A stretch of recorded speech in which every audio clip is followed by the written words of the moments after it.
Nếu các bạn nhìn này, hôm nay thì chúng ta sẽ đi tiếp về cái công cụ pen. Hôm trước thì qua cái công cụ pen mình đã chia sẻ cho các bạn về cái phương pháp dùng nó để tạo ra những cái bố cục. Và phần thứ hai thì trong đó thì mình cũng có chia sẻ về cái phần tư duy để cho mình thiết kế làm sao cho nó chuẩn mực nhất nha. Và cũng có thể ứng dụng ra một số cái sản phẩm như là sản phẩm về máy tính rồi. Hôm nay thì chúng ta sẽ đi tiếp. Ok, các bạn nhìn vào đây, lúc này thì chúng ta sẽ tạo ra một cái khổ giấy. Và khổ giấy lúc này thì chúng ta sẽ đi tiếp cái phần đó là bằng một chiều là 21 và một chiều là 29.7 nhá. Rồi, sau khi mà tạo ra cái khổ giấy xong thì cái việc tiếp theo của chúng ta nó là cái gì? Chúng ta sẽ dùng cái hình chữ nhật và chúng ta vẽ ra. Và trong quá trình khi vẽ ra thì các bạn lưu ý cho tôi hãy chọn cho nó một cái màu sắc làm sao cho nó phù hợp. Rồi tiếp theo, sau khi làm xong đây thì các bạn ấn vào phím X và bạn tích vào cái biểu tượng làm mất nét của đối tượng. Và bây giờ thì chúng ta dùng phím Z để phóng to nhé. Dùng Z phóng to nhé. Đó, cách làm thì rất là đơn giản như vậy thôi. Rồi tiếp theo thì hôm trước thì chúng ta đã đi qua cái pen dạng 2 điểm rồi. Thì bây giờ chúng ta sẽ đi tiếp cái pen của chúng ta dạng 3 điểm. 3 điểm nghĩa sao? Chúng ta tạo ra zig zag 1, 2, 3, 4. 4 cái điểm đó thì chúng ta sẽ tạo ra hình bằng cách chúng ta tạo ra số 1, tạo ra số 2. Có thể là tạo như thế này. Có thể là tạo như thế này. Đấy, trong quá trình khi dùng pen thì các bạn có thể thoải mái để chúng ta tích vào đây là đường thẳng này.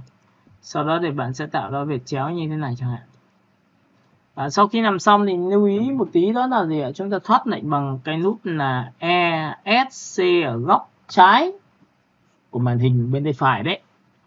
Ở góc trái bên phía trên. Rồi, sau khi đã làm xong nó này thì các bạn sẽ nhìn thấy cái đối tượng của chúng ta đang là màu xanh. Và chúng ta sẽ làm mất cái màu đi bởi vì thực ra cái thao tác pen lần này thì mình sẽ làm cái biện pháp đó là một cái viền của nó sẽ là thiên về màu ghi để cho mọi người dễ nhìn hơn. Và trong ngoài chúng ta sẽ đẩy sang bên tay trái. Đó. Với cái tiêu chí là khi mà đẩy sang như này thì các bạn để ý cái thuộc tính của chúng ta là như thế nào. Có những người thì chúng ta có thể chọn vào là như thế này. Có những người thì chúng ta sẽ kéo ra đây là một thuộc tính thứ hai, cũng là một cách. Nhưng mà cũng có thể là chúng ta sẽ chọn là pen và chúng ta tích vào đây. Chúng ta sẽ thành thục với cái việc này một tí. Đó, sau đó thì các bạn sẽ tích xuống đây cho tôi tạo ra một cái đường chuyển động và escape là thoát lệnh. Cũng tương tự như vậy thì chúng ta sẽ chọn là pen, chúng ta tích vào đây. Và nhớ một điều rằng tất cả những cái đường mà chúng ta đang vẽ nó chỉ là hình thức trang trí thôi, nên là mọi người cố gắng làm sao vẽ ở trong phạm vi, đừng to quá. Đấy nha. Rồi, và trong quá trình khi vẽ thì tôi có một vài cái lưu ý cho các bạn là khi tôi vẽ ra thì cái nét của tôi nó ra ngoài cái mép của cái khổ giấy màu xanh. Và sau khi làm xong này thì các bạn chỉ cần quét qua đối tượng. Và tất nhiên là quét qua đối tượng thì các bạn lưu ý cho tôi là tôi sẽ thực hiện một cái thao tác đó là cắt dao giữa nét và hình. Thì toàn bộ tất cả những cái màu ghi này là nét này, còn cái này của chúng ta là hình này. Cắt dao giữa nét và hình thì chúng ta dùng công cụ Shift F7. Đó. Và trong cái công cụ Shift F7 thì nó gồm có 3 này bảng rất là quan trọng. Đó là thứ nhất là căn chỉnh, thứ hai là transform là lấy kích thước của đối tượng. Và thứ ba là pathfinder là cắt giao các đối tượng với nhau. Tôi đang dùng một trong giá trị là 1 nhưng nhớ được 3. Align là căn chỉnh để chúng ta làm cho nó đẹp, cho nó tốt hơn về mặt căn chỉnh, ngay ngắn, rõ ràng cho khách hàng nhìn. Thứ hai, transform là đánh đúng kích thước, bởi vì khách hàng sẽ mong muốn rằng cái kích thước của sản phẩm họ là bao nhiêu thì mình sẽ đánh kích thước cho họ. Tiếp theo, các pathfinder là cắt dao để tạo ra các thể loại bố cục nó dạng phức tạp, nên các bạn có thể tích vào đây. Và trong quá trình khi làm như này thì nó có 2 giải pháp cùng là một đối tượng, chúng ta có thể giữ phím chúng ta kéo xuống. Đó, bên này thì chúng ta sẽ quét qua cắt dao giữa nét và hình thì chúng ta sẽ tích vào đây. Công cụ đầu tiên của dòng số 2. Và sau khi dòng số 2 xong thì các bạn lưu ý cho tôi là ở đây thì tôi đã có một cái và cắt dao đối tượng sẽ tồn tại dưới dạng group, nên là bạn sẽ ăn group ra. Được chưa? Cái điểm là màu này thì các bạn hãy chọn cho tôi một cái màu nó đậm hơn. Rồi màu này nó sáng hơn, rồi thì màu thứ ba là phải sáng hơn nữa. Đấy, mọi người có thể chỉnh cho nó phù hợp. Đấy, màu chúng ta có thể chỉnh như thế này. Và kết quả cuối cùng của cái hình cuối cùng thì các bạn có thể mà chọn cho tôi một cái màu. Và tất nhiên cái màu này thì các bạn sẽ chọn vào chỉnh màu sáng nhất, thì lúc này chúng ta sẽ tạo ra một phiên bản gồm có 1 điểm, 2 điểm, 3 điểm, 4 điểm rồi. Với 4 điểm như này thì sau khi làm xong thì bạn sẽ làm một cái thao tác cho tôi có 2 cách. Như này nhé, có nhiều người thì bên này sẽ là đặt chữ là chuyện đương nhiên rồi, và chữ của chúng ta thì chúng ta cứ lợi dụng một cái giá trị đó là một cái can cho nó, chúng ta sẽ có một cái phông chữ làm đẹp. Tại sao tôi lại cứ nói về cái này nó nhiều, bởi vì thực sự đây là một trong những cái hành trang mà để cho các bạn làm việc rất là nhanh. Ví dụ các bạn sẽ nhìn vào đây là những cái cách sắp xếp bố cục về chữ. Chúng ta sẽ đi sưu tầm rất là nhiều. Sưu tầm bằng cách nào? Một là tự làm bằng cái bản thân của mình nhìn xem nhiều cái poster, nhiều cái banner. Thứ hai là các bạn sẽ đi chép lại những cái bố cục chữ của tất cả các banner. Và sau bài này thì tôi hy vọng rằng tôi có một cái bài tập cho các bạn là các bạn sẽ chép cho tôi rất nhiều thể loại về bố cục banner. Cả lớp mình nghe cái phần này chưa nhỉ? Rồi ạ. Dạ rồi ạ. Bạn nào mà rất là kỳ vọng trong cái vấn đề là chữ của chúng ta tiến bộ thì bạn hãy đi chép nhiều cho tôi. Chép càng nhiều, và mỗi một cái chép thì bạn sẽ để ra cho tôi một cái bố cục như thế này. Đấy, thấy chưa? Phông chữ như này, chúng ta lại chọn phông chữ như này và chúng ta sẽ chọn phông chữ như này. Đấy, thấy chưa?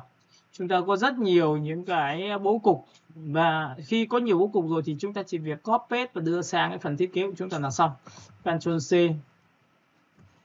Sang bên này thì Ctrl V chẳng hạn nha, tôi sẽ chọn đây. Tất nhiên là một cái chữ đặt trên nền màu xanh thì tôi sẽ chọn về cái chữ màu vàng. Đó, và lúc này chúng ta sẽ có một cái là phông chữ của chúng ta là phông chữ to nhỏ này, phông chữ nét tự do theo kiểu nét bằng tay, và một cái phông chữ có chân. Đó. Rồi tiếp theo đến cái phần này của các bạn thì có 2 giải pháp cho các bạn nhé. Tôi sẽ nói cho các bạn là, một là các bạn để trần. Có những bạn thì để phong cách trần là không có làm gì hết, để như này là được rồi. Nhưng có những bạn thì bạn sẽ làm những cái thao tác là bạn sẽ phải chỉnh sửa cho nó. Ví dụ lúc này tôi sẽ thêm một cái giá trị, một cái khung nữa, và một cái khung nữa thì tôi làm một cách nào. Thì ở đây người ta sẽ có một cái công cụ pen cho các bạn. Bạn tích vào đây cho tôi này, nhìn chưa? Bạn tích vào đây cho tôi này, nhìn chưa? Và tích vào đây cho tôi một cái này nha. Và sau đó thì tôi sẽ tích vào đây cho tôi một cái này. Và cuối cùng là giữ ship thì cứ thế mà tích thôi, bởi vì nó sẽ thẳng hàng. Và bạn hãy chọn cho mình một cái phong cách làm sao cho nó phù hợp. Đó. Cả nhà mình nhìn thấy chưa? Rồi, vậy sau khi đã lựa chọn xong thì bạn hãy chọn vào file rồi chọn vào phần plate này. Trong cái phần này thì các bạn hãy chọn vào download cho tôi. Thì lúc này thì chúng ta sẽ tìm đến một cái nơi mà chúng ta chứa những cái hình ảnh chúng ta thấy rằng nó là đẹp. Thì bạn sẽ chọn lại. Ví dụ tôi sẽ chọn về trang sức. Cái này trang sức nhá. Và chúng ta sẽ đi tìm một cái phong cách, có thể trang sức, có thể là nước hoa, có thể là cái gì đó tùy các bạn. Ví dụ tôi có thể chọn một cái phong cách đồng hồ đây. Ok, tôi chọn cái này. Sau khi làm xong thì tôi sẽ kéo cái này là rất là lớn, tôi giữ ở đây, và lúc này thì tôi sẽ đẩy sang trái sang phải để nó sẽ phù hợp. Thì cái này các bạn chỉ cần cho xuống dưới tất cả và chọn ở đối tượng số 2 của chúng ta là Ctrl số 7 thôi là chúng ta đã có được cái hình. Và từ cái hình này thì bạn sẽ tích đúc cho tôi và tôi đẩy sang đây để tôi đẩy được cái thông số này như thế này.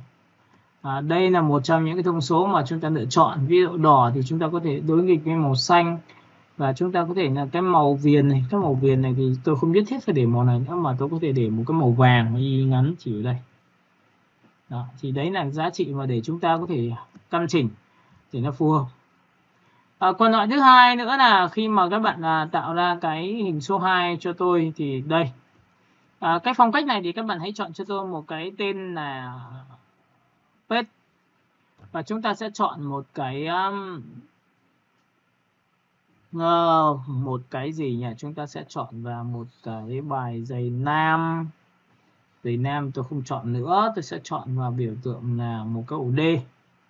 Tư liệu. Chúng ta sẽ chọn vào thư viện ảnh đi. Trong đây thì nó có những cái hãng giày cho các bạn, hãng giày trái, hãng giày phải. Đấy, các bạn nhìn chưa? rất nhiều hãng giày và những cái giày đẹp, thậm chí là có những cái giày rất là tốt luôn này. Đó, các bạn nhìn không? Và một đôi giày như thế này thì làm thế nào để cho nó đẹp được thì người ta sẽ chơi một cái trò như sau. Tất nhiên những cái phong cách, những bạn nào mà học tôi rồi thì tôi đã từng chia sẻ một cái gọi là tìm ra cái phông chữ nó phù hợp. Thì lúc này tôi sẽ cho xuống tất cả này. Sau đó thì tôi chọn vào khung, thì cái này các bạn sẽ nhìn thấy là khi ấn vào Make Clipping Mask thì do sắc độ của chúng ta tốt nên là chúng ta mới làm được điều này. Các bạn nhớ nhé, sắc độ tốt thì chúng ta mới làm được điều này. Và lúc này thì chúng ta sẽ tích nút vào và chúng ta sẽ đẩy cái đối tượng này sang đây và sẽ phóng to nó đủ lớn để làm sao để chúng ta có thể trình bày được. Được chưa? Rồi, sau khi đã có xong phần này rồi thì các bạn hãy chọn cho tôi một cái giải pháp, do là nó phạm vi hẹp nên là chúng ta sẽ thực hiện một thao tác giữa trong và ngoài. Chúng ta thì tích nút vào trong và ấn vào biểu tượng này Ctrl C. Ctrl C rồi thì chúng ta phải làm một thao tác nữa là khi thoát ra ngoài chúng ta ấn vào Ctrl Shift V là paste tại vị trí. Và khi paste tại vị trí thì tôi giảm opacity xuống để cho các bạn nhìn thấy là tôi sẽ làm được cái gì ở trong này. Đó, tôi giảm 70%. Trong cái phần này thì các bạn nhớ cho tôi là bắt buộc là chúng ta phải sử dụng cái công cụ pen và phương pháp đồ hình rồi. Chúng ta sẽ chọn được pen thôi và chúng ta tích vào đây. Và nhớ là cái điểm quan trọng của chúng ta đã thực hiện xong. Chúng ta tích vào đây một điểm, tích vào đây một điểm, tích vào đây một điểm và chúng ta bẻ cong.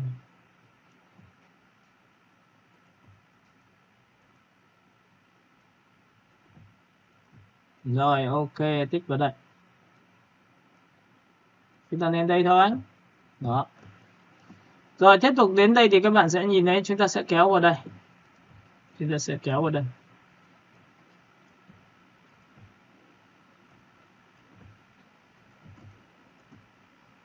Tất nhiên là trong quy trình khi đồ hình thì nếu mà mình đồ từ Photoshop tốt rồi thì mình có thể giữ nguyên từ file Photoshop để làm thì nó sẽ đẹp hơn, nó sẽ tốt hơn cho các bạn.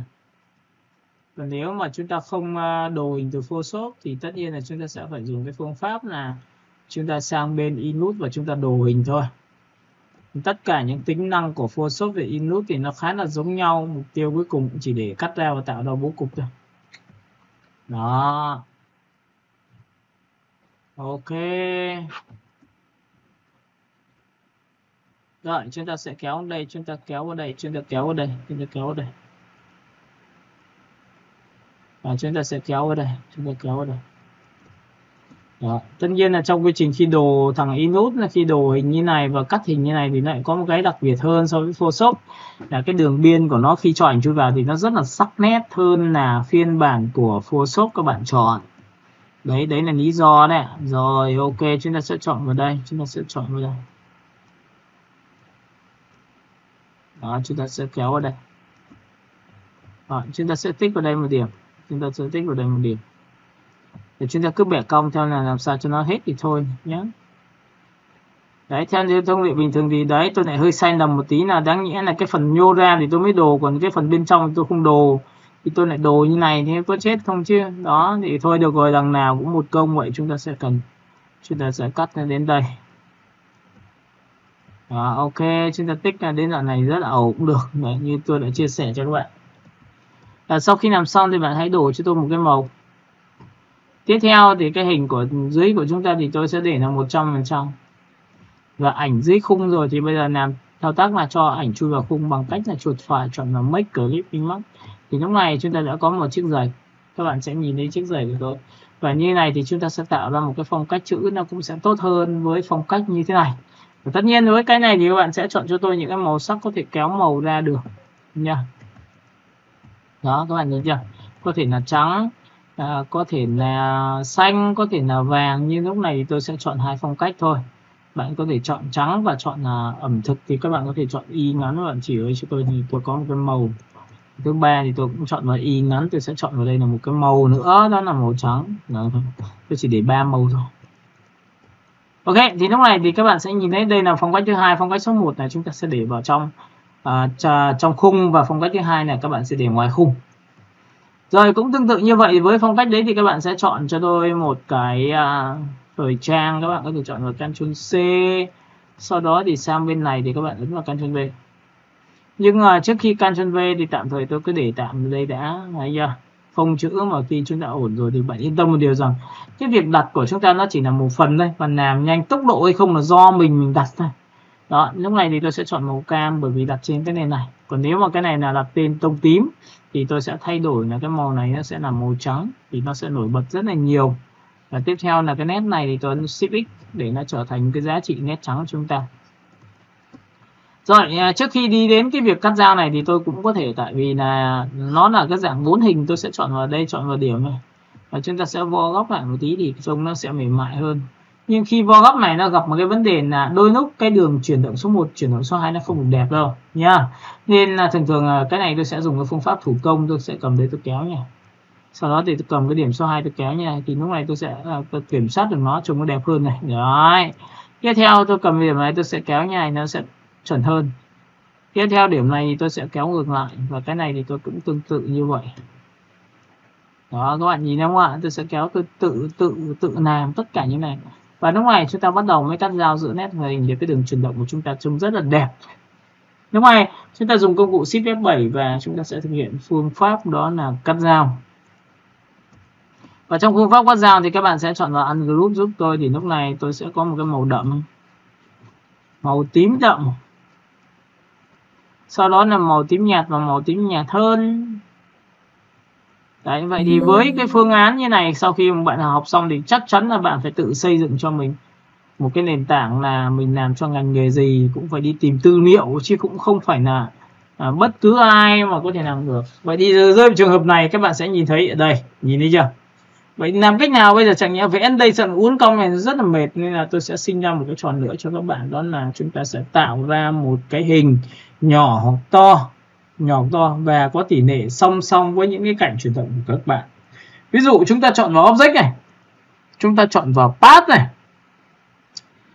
chúng ta chọn vào offset path này, một là nó sẽ to ra, hai là nó sẽ nhỏ lại. Bạn ấn chuột lên đấy, các bạn có nhìn thấy cái đường chuyển động của tôi sẽ đúng theo chiều song song đấy không? Và lúc này sau khi làm xong thì tôi sẽ tạo một cái màu nào đó cho các bạn rất là dễ dàng. Đó. Và lúc này thì các bạn sẽ phóng to cho tôi, chỉ việc làm sao chọn cái điểm này, mình chạy đặt vào đúng chỗ, nên đây kéo đây một tí. Rồi cái chỗ này thì tôi sẽ đẩy vào đây, tôi đẩy vào góc một tí, và cuối cùng tôi sẽ đẩy xuống dưới. Đôi lúc cũng phải chạy một cơm các bạn, chứ không phải cái gì máy nó cũng làm hết cho mình được đâu.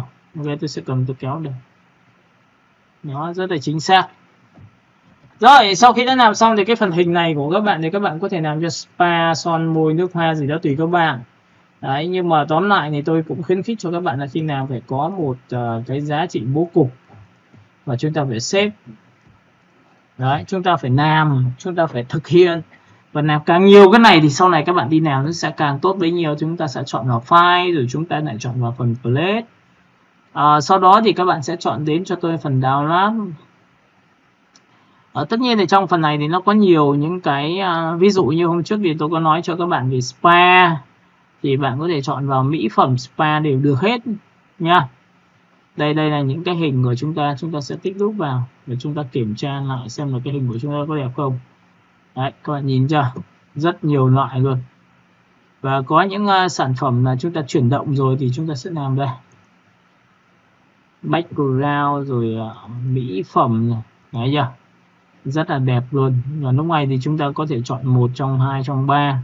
Ví dụ trong trường này tôi sẽ để vào một cái cô gái như thế này và tôi chọn vào đây. Sau khi làm xong thì tôi chọn xuống dưới tất cả bằng Ctrl Shift hoặc vuông bên tay trái và chọn đối tượng số 2 là cái khung, chuột phải và chúng ta chọn vào Make Clipping Mask. Hai là các bạn sẽ chọn vào Select ở Object, các bạn sẽ chọn vào phần gì ạ, Clipping Mask, và chọn vào Ctrl số 7 thì cái đối tượng của chúng ta cũng được nha. Và tất nhiên là trong quá trình khi nào thì bạn sẽ làm sao chọn ít nhất là thu nhỏ lại. Thu nhỏ lại. Thực ra ở Việt Nam thì cái câu chuyện của chúng ta là chỉ cần hở một tí thôi, thì ở lúc này cái tư duy của những cái mạng xã hội nó sẽ cho mình bị bóp tương tác, nên là các bạn dùng cũng phải cực kỳ là kín đáo, và đôi lúc nó cũng phải có một cái chủ định cho cái nhà quảng cáo hoặc là cái người khách hàng của các bạn. Alo. Alo. Dạ vâng ạ. Rồi, sau khi đã làm xong được cái này thì các bạn sẽ tạo ra cho tôi những hình thức trang trí như sau, bằng cách là chúng ta sẽ tiếp tục chúng ta nâng phiên bản của chúng ta lên thành 2, chúng ta copy thành 2 này, các bạn nhìn đây copy chưa? Và sau khi copy này xong thì bạn chỉ cần ấn Shift X thôi thì tự khắc nó sẽ thành cái viền. Cái viền này thì của các bạn có hai giá trị. Một, bạn muốn lấy viền trong hay lấy viền ngoài. Nếu muốn lấy viền trong thì bạn dùng công cụ C, bạn chỉ vào đây cho tôi một điểm bên trong nha, và tôi chỉ vào điểm bên trong nha. Và sau khi chỉ vào xong thì các bạn yên tâm một điều, C nhé, C là công cụ kéo nhá. Rồi, sau đó thì các bạn chỉ cần làm sao chọn vào chính này và chúng ta vứt đi, được chưa? Rồi, đây là phiên bản mà tôi đang dùng cho các bạn xem, thì đây là phiên bản 2023. X và chúng ta sẽ chọn cho nó một cái nền thiên về tông màu trắng, và tôi sẽ chọn cho nó hồng trắng như này để cho nó cùng tông, ít nhất nó không phải trắng trắng toát này. Đấy, và lúc này thì chúng ta sẽ cầm, chúng ta sẽ kéo xuống đây. Đây là cái hình của chúng ta được làm đấy. Đấy, các bạn nhìn đây, đúng chỗ này chưa? Tại vì nó là cái giá trị mà chúng ta lấy ra nên là chúng ta sẽ làm rất là dễ. Và phần thứ hai là những cái biểu tượng như này thì các bạn có thể chọn cho tôi là cái giá trị nó có thể thiên về sắc này. Đấy, nên để nó có chính phủ. Ở chỗ này của chúng ta thì cũng phải có chính phủ một tí thì chúng ta sẽ chọn ở đây. Đấy. Rồi tất cả những cái giá trị này thì các bạn cũng phải chọn là nét cho tôi là y ngắn chỉ vào đây nên lấy nét này, Shift X. Đó. Thì sau đó thì cái nét của tôi đúng cái màu của đối tượng của chúng ta. Đấy, chính phủ của chúng ta đã hoàn thành. Tiếp theo, sau khi làm xong thì chúng ta cũng tạo ra một vài cái biến đổi bằng cách như sau. Có thể là vẽ một cái hình vuông. Trong cái hình này thì các bạn nhớ cho tôi là tôi sẽ xoay dọc lên như này và chọn công cụ phím ma. Chỉ vào điểm bên này và chỉ vào điểm bên này thì chúng ta có thể vo góc được. Được chưa? Và tất nhiên sau khi vo góc xong thì bạn có thể dùng phím Y ngắn và chỉ thẳng vào đây để lấy được đúng cái hình của chúng ta. Thì theo thông lệ bình thường thì các bạn có thể tạo hình bằng cách là bạn có thể copy xuống đây là một cái và chọn cả hai. Rồi là Ctrl C, Ctrl F là copy lên trên rồi lại xoay góc này. Đó. Cả nhà mình nhìn được cái này chưa nhỉ? Rồi. Đấy, có nghĩa là cái việc tạo hình thì nó là tạo hình bông hoa và nó rất là gắn liền với cái ngành nghề mà chúng ta đang chọn. Thì chúng ta có thể ấn Ctrl G, sau đó thu nhỏ cái hình này lại, sau đó để đặt vào đúng vị trí mà chúng ta cần trang trí, chẳng hạn như này. Và khi đặt thì các bạn cũng hãy nhớ cho tôi là bạn muốn chọn là màu trắng hay gì nhé. Đây này. Ví dụ bạn ấn Shift X như này thì ngay tức là thành màu, thì bạn có thể thu nhỏ phóng to và đặt đúng điểm. Đấy, có nghĩa là có nhiều người thì người ta sẽ đặt rất là nhỏ, nó chỉ là một chi tiết bé thôi, phải không ạ? Đấy nhá, để cho nó đẹp hơn. Cái nét này thì tôi sẽ chọn cho nó giá trị là 0.5. Đấy, và cái này của các bạn thì bạn sẽ chọn là Shift X này thì tự khắc nó trở thành viền này. Và lúc này chúng ta chọn vào 0.5 để trở thành cái hình như này. Thấy nhá? Đấy là một kiểu. Và tất nhiên với cái kiểu này thì bạn có nhiều người thì lại phải thu nhỏ lại một lần nữa và lại xoay góc độ này đi. Tại vì là có to, có nhỏ, có vừa thì cũng có thể có nhiều người thích trang trí bằng cách này. Thực ra trang trí nó không phải là xấu, mà là vấn đề là làm cho cái sản phẩm của bạn nó điệu đà hơn và nó tiến gần với những cái tập khách hàng theo kiểu phụ nữ nhiều hơn nữa cho các bạn. Đó. Cả nhà mình nhìn cái này của tôi chưa nhỉ? Alo. Ok, hiểu cái này chưa nhỉ? Rồi. Rồi cũng có thể là các bạn sẽ chọn là file, rồi các bạn sẽ chọn vào phần plate. Hôm qua thì bạn nào đã từng xem cái phần Photoshop chẳng hạn, thì tôi cũng chia sẻ cho các bạn biết là khi mà chúng ta chọn vào tư liệu, tại sao chúng ta lại chọn vào phần background. Trong phần background tại sao chúng ta lại có đen trắng? Bởi vì trong cái phần đen trắng của chúng ta nó có những họa tiết rất là đẹp, khiến cho chúng ta tạo ra những cái background trông nó cũng khá là thú vị. Ví dụ tôi lấy một cái này nha, các bạn sẽ nhìn thấy đây là một cái hình là nó là đen trắng này. Nếu mà cái này nếu mà là không phải là đen trắng thì các bạn sẽ nhớ một điều rằng là chúng ta đọc rất là vất vả, và chúng ta biến chây ra nó cũng khó, vất vả. Tại vì đây nhìn lên nền chưa, thì buộc là phải sang Photoshop mà. Các bạn sẽ chọn là Paste và bạn chọn lại cho tôi một tí nữa. Ở đây nó có họa tiết hoa văn, nó có nét, rồi nó có những cái trông rất là đẹp. Chẳng hạn các bạn có thể chọn một cái hình như thế này. Và cái hình này là một cái hình bông hoa, các bạn nhìn chưa? Đấy, ví dụ thế. Chúng ta sẽ chọn một cái nét nó dày hơn. Các bạn lăn xuống và bắt đầu tìm. Ví dụ các bạn muốn tìm ra một cái hình bông hoa là hoa sen như thế này. Được chưa? Ở cái hoa sen thì các bạn nhớ một điều rằng cho tôi là tôi sẽ biến cái này trở thành vector bằng cách nào, thì tôi chọn vào image shape thì nó trở thành đen trắng.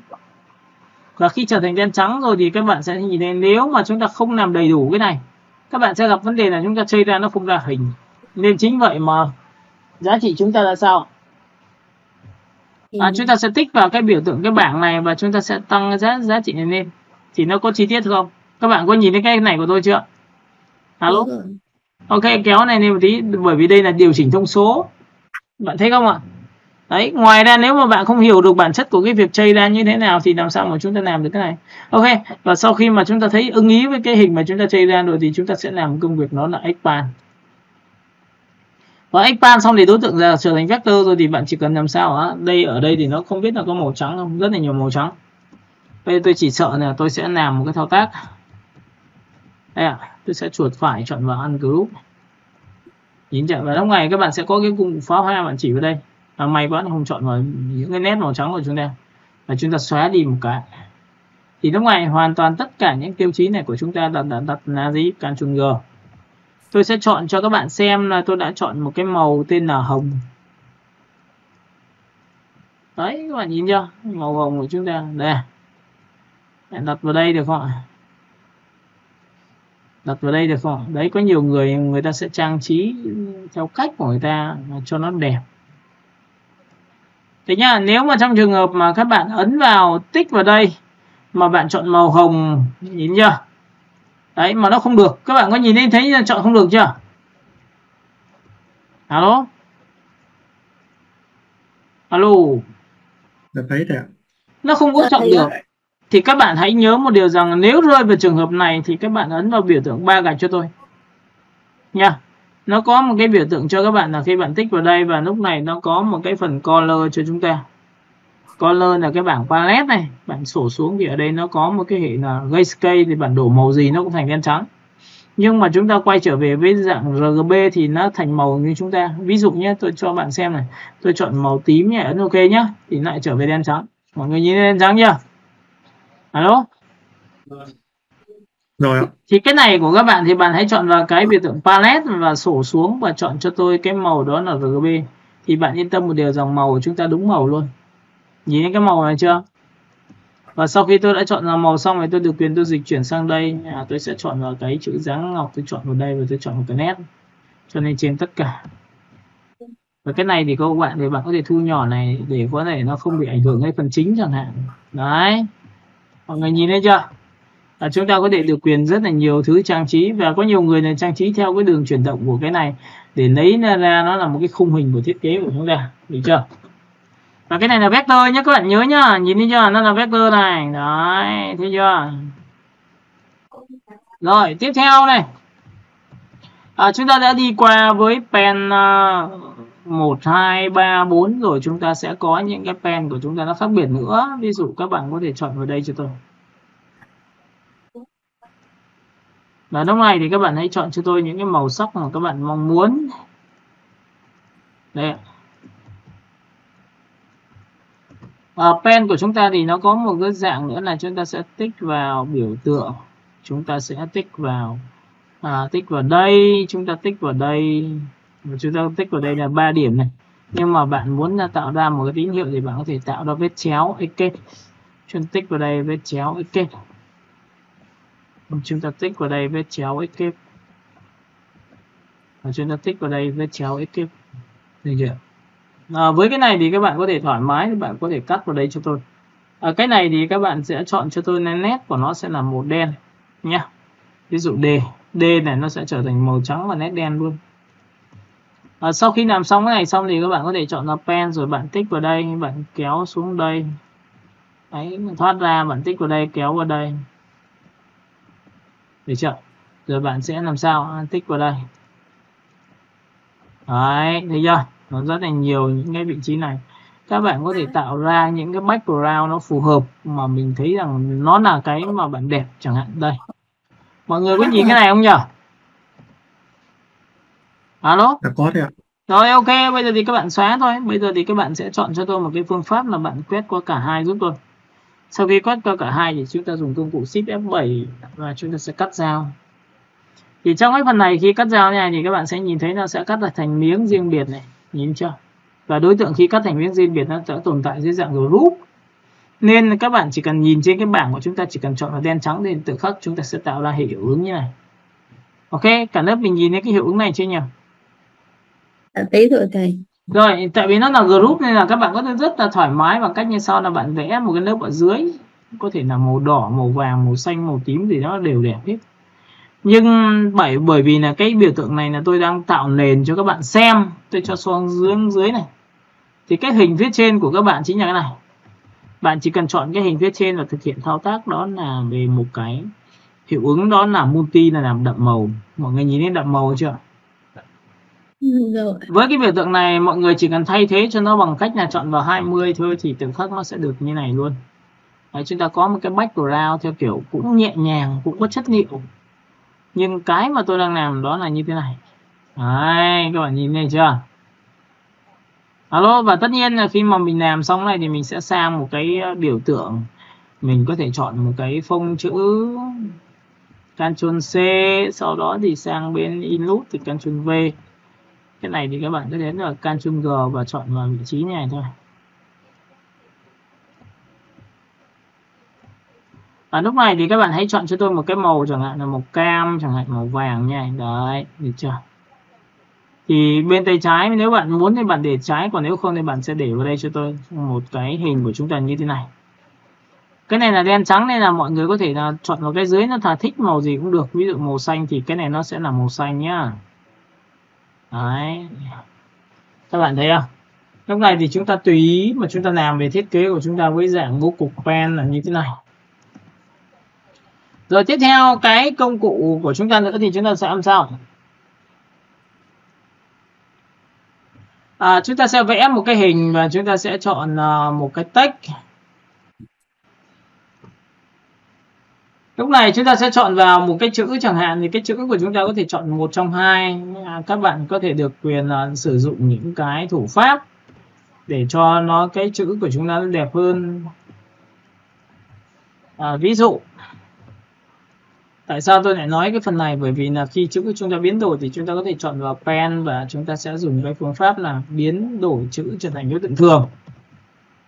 Mà khi biến đổi chữ trở thành đối tượng thường thì các bạn nhớ cho tôi là chúng ta sẽ dùng cái lệnh là chọn vào Ctrl Shift O nha. Chúng ta sẽ chọn vào Ctrl Shift O đây.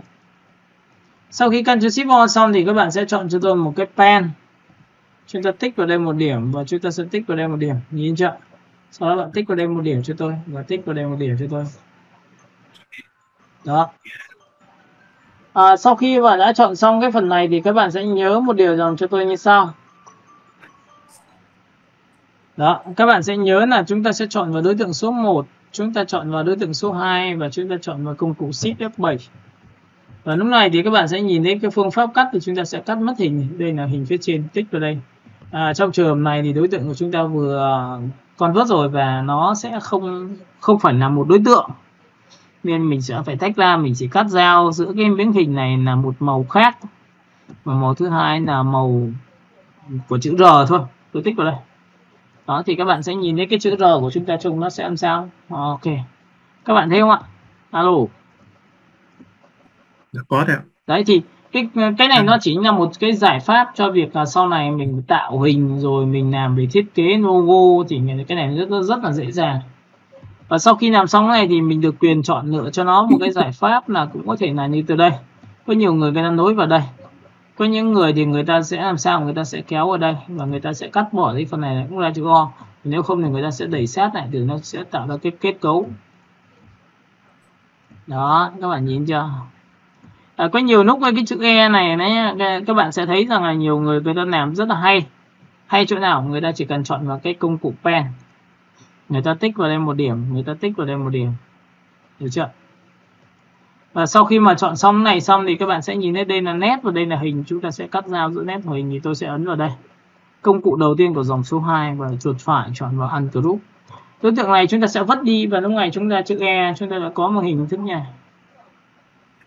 Đó. Cả lớp mình nhìn thấy chữ E chưa? Thế rồi. Đấy, có nhiều người ta sẽ tạo ra một cái phông chữ theo cách như thế này. Và nó cũng rất là ấn tượng cho các bạn. Và tất nhiên là khi mà sử dụng đến đây rồi thì các bạn sẽ phải dùng công cụ phím A để bạn có thể điều tiết cái vị trí là cái hai cái điểm này có thể nuôi vào trong. Đấy, theo cái cách này, và chúng ta cũng đã học hỏi từ những cái cách này rất là lớn.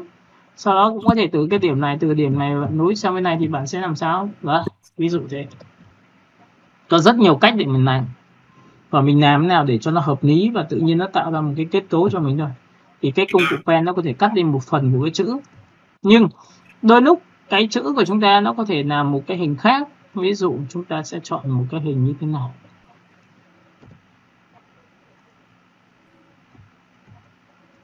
Và cái hình này thì các bạn như tôi đã chia sẻ cho các bạn là tôi giữ phím An và tôi ấn nút sang trái nên nó sẽ sát nhau lại. Nhưng do là cái việc mà các ký tự của chúng ta có hình thù khác nhau nên là sự co giãn giữa các đối tượng khác cũng khác nhau. Chữ M, chữ E rộng hơn. Các bạn buộc là phải tích vào chữ M và chúng ta giữ phím An, chúng ta đẩy ra như này. Đây để nó có thể sát vào, tích vào đây. Đẩy vào. Tích vào đây thì chúng ta sẽ đẩy bằng tay. Sau đó cũng tương tự như vậy thì tôi dùng cái lệnh là Ctrl+Shift+O là biến chữ trở thành đối tượng thường. Thì các bạn sẽ nhìn thấy là khi mà chúng ta chọn vào đối tượng thường thì chúng ta sẽ vào đây Ctrl+Shift+O. Và lúc này sau khi Ctrl+Shift+O xong thì bạn sẽ dùng công cụ pen cho tôi tích vào đây một điểm. Bạn sẽ tích vào đây một điểm cho tôi. Đấy, giống như hôm trước chúng ta làm thì chúng ta có thể tạo ra kết cấu hình cắt đi. Chúng ta sẽ tích vào đây một điểm. Mọi người có thể cắt lung tung, có thể như này cũng là một cái cách. Và chúng ta sẽ chọn vào đây và chúng ta sẽ tích vào đây. Đó. Sau khi làm xong thì bạn sẽ quét qua cả nét và hình thì chúng ta chỉ việc thực hiện thao tác là cắt giao giữa nét hình như này thôi. Và đối tượng làm xong rồi chuột phải chọn vào ungroup. Lúc này thì bạn sẽ thấy rằng là cái hình này chúng ta rất là đơn giản. Chúng ta chỉ cần tích vào đây, hãy chọn theo đúng miếng và theo chiều miếng cắt. Đấy, bạn có thể đẩy lên trên này đấy, và chúng ta có thể xuồng được sang trái này để cho nó tạo ra một cái cảm giác khác biệt cho phần chữ. Phần này thì của các bạn, và tất nhiên là trong quá trình khi mà muốn làm thì cũng phải biết là cái hình nào nó đẹp, hình nào nó xấu, chứ không phải là chúng ta làm một cách mù quáng được chưa? Ok, chúng ta sẽ dịch sang trái và xuống dưới, chúng ta có được vị trí như này. Rồi, tiếp theo thì các bạn sẽ chọn vào đây cho tôi, chọn vào đây cho tôi và chọn vào đây cho tôi. Lúc này thì tôi sẽ chọn vào dịch chuyển một ra, dịch chuyển xuống dưới. Và cuối cùng thì các bạn sẽ nhìn thấy đây là miếng 1, miếng 2 và miếng 3 của chúng ta, để chúng ta xuống dưới như nào. Đó, các bạn nhìn chưa? Chúng ta sẽ đẩy cái này xuống dưới một tí nữa. Vậy thì thực ra là nó có nhiều cái mà để mà mình sử dụng, và mỗi cái này thì nó có một cái dạng là một màu và có thể là dạng nhiều màu. Em có thể chọn cái này nó sẽ là một màu đỏ này. Cái này có thể là một màu xanh này, cái này có thể là màu xanh lá cây này. Rồi cái này có thể là màu xanh dương tươi này. Ok, chúng ta sẽ chọn màu vàng này, chúng ta sẽ chọn đen này, ví dụ thế. Đấy thì lúc này thì các bạn có thể được quyền lựa chọn theo phong cách là vui vẻ hay là cái gì đấy tùy các bạn. Bởi vì chính là bạn sẽ làm ra những cái phong cách như thế này. Được chưa? Chúng ta có thể nâu, chúng ta có thể chọn vào tím đậm hơn, chúng ta có thể chọn một cái màu xanh như thế này và chúng ta sẽ chọn vào đây, chúng ta chọn vào đây. Chúng ta sẽ chọn vào đây. Đó, cả lớp mình nhìn thấy cái chữ này chưa? Alo? Alo. Rồi thầy ạ.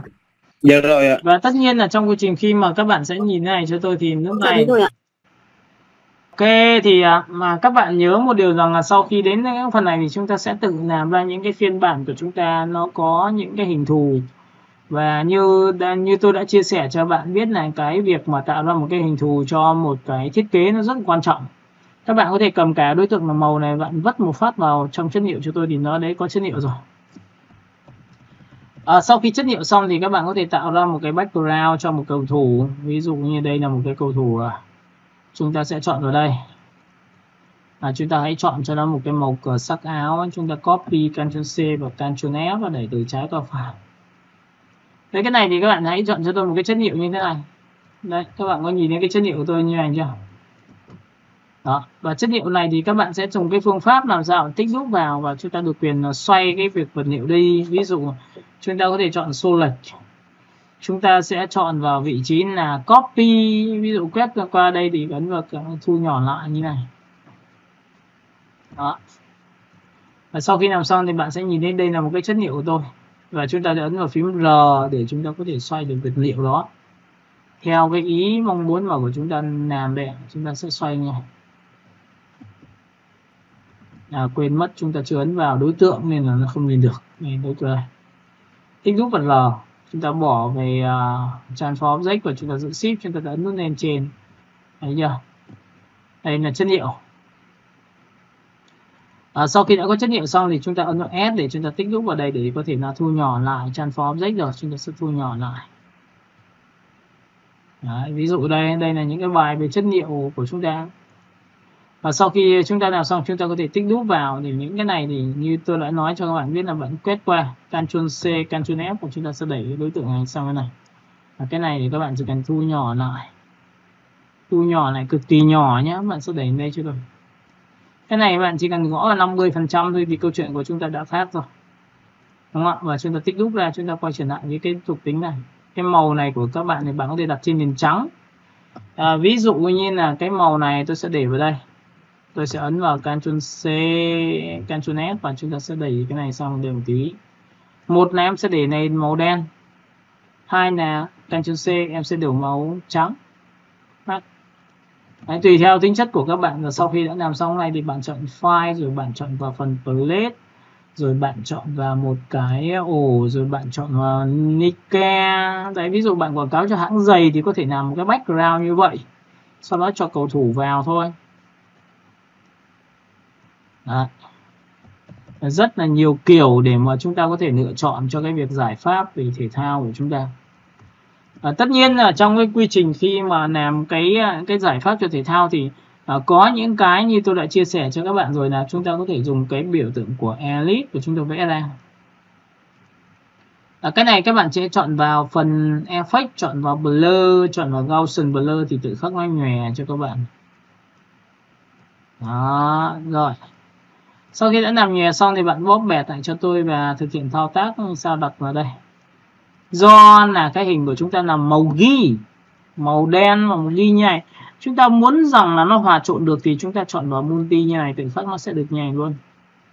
Đấy, và là cái này thì các bạn đẩy lên trên thôi, thế là chúng ta đã xong. Được chưa?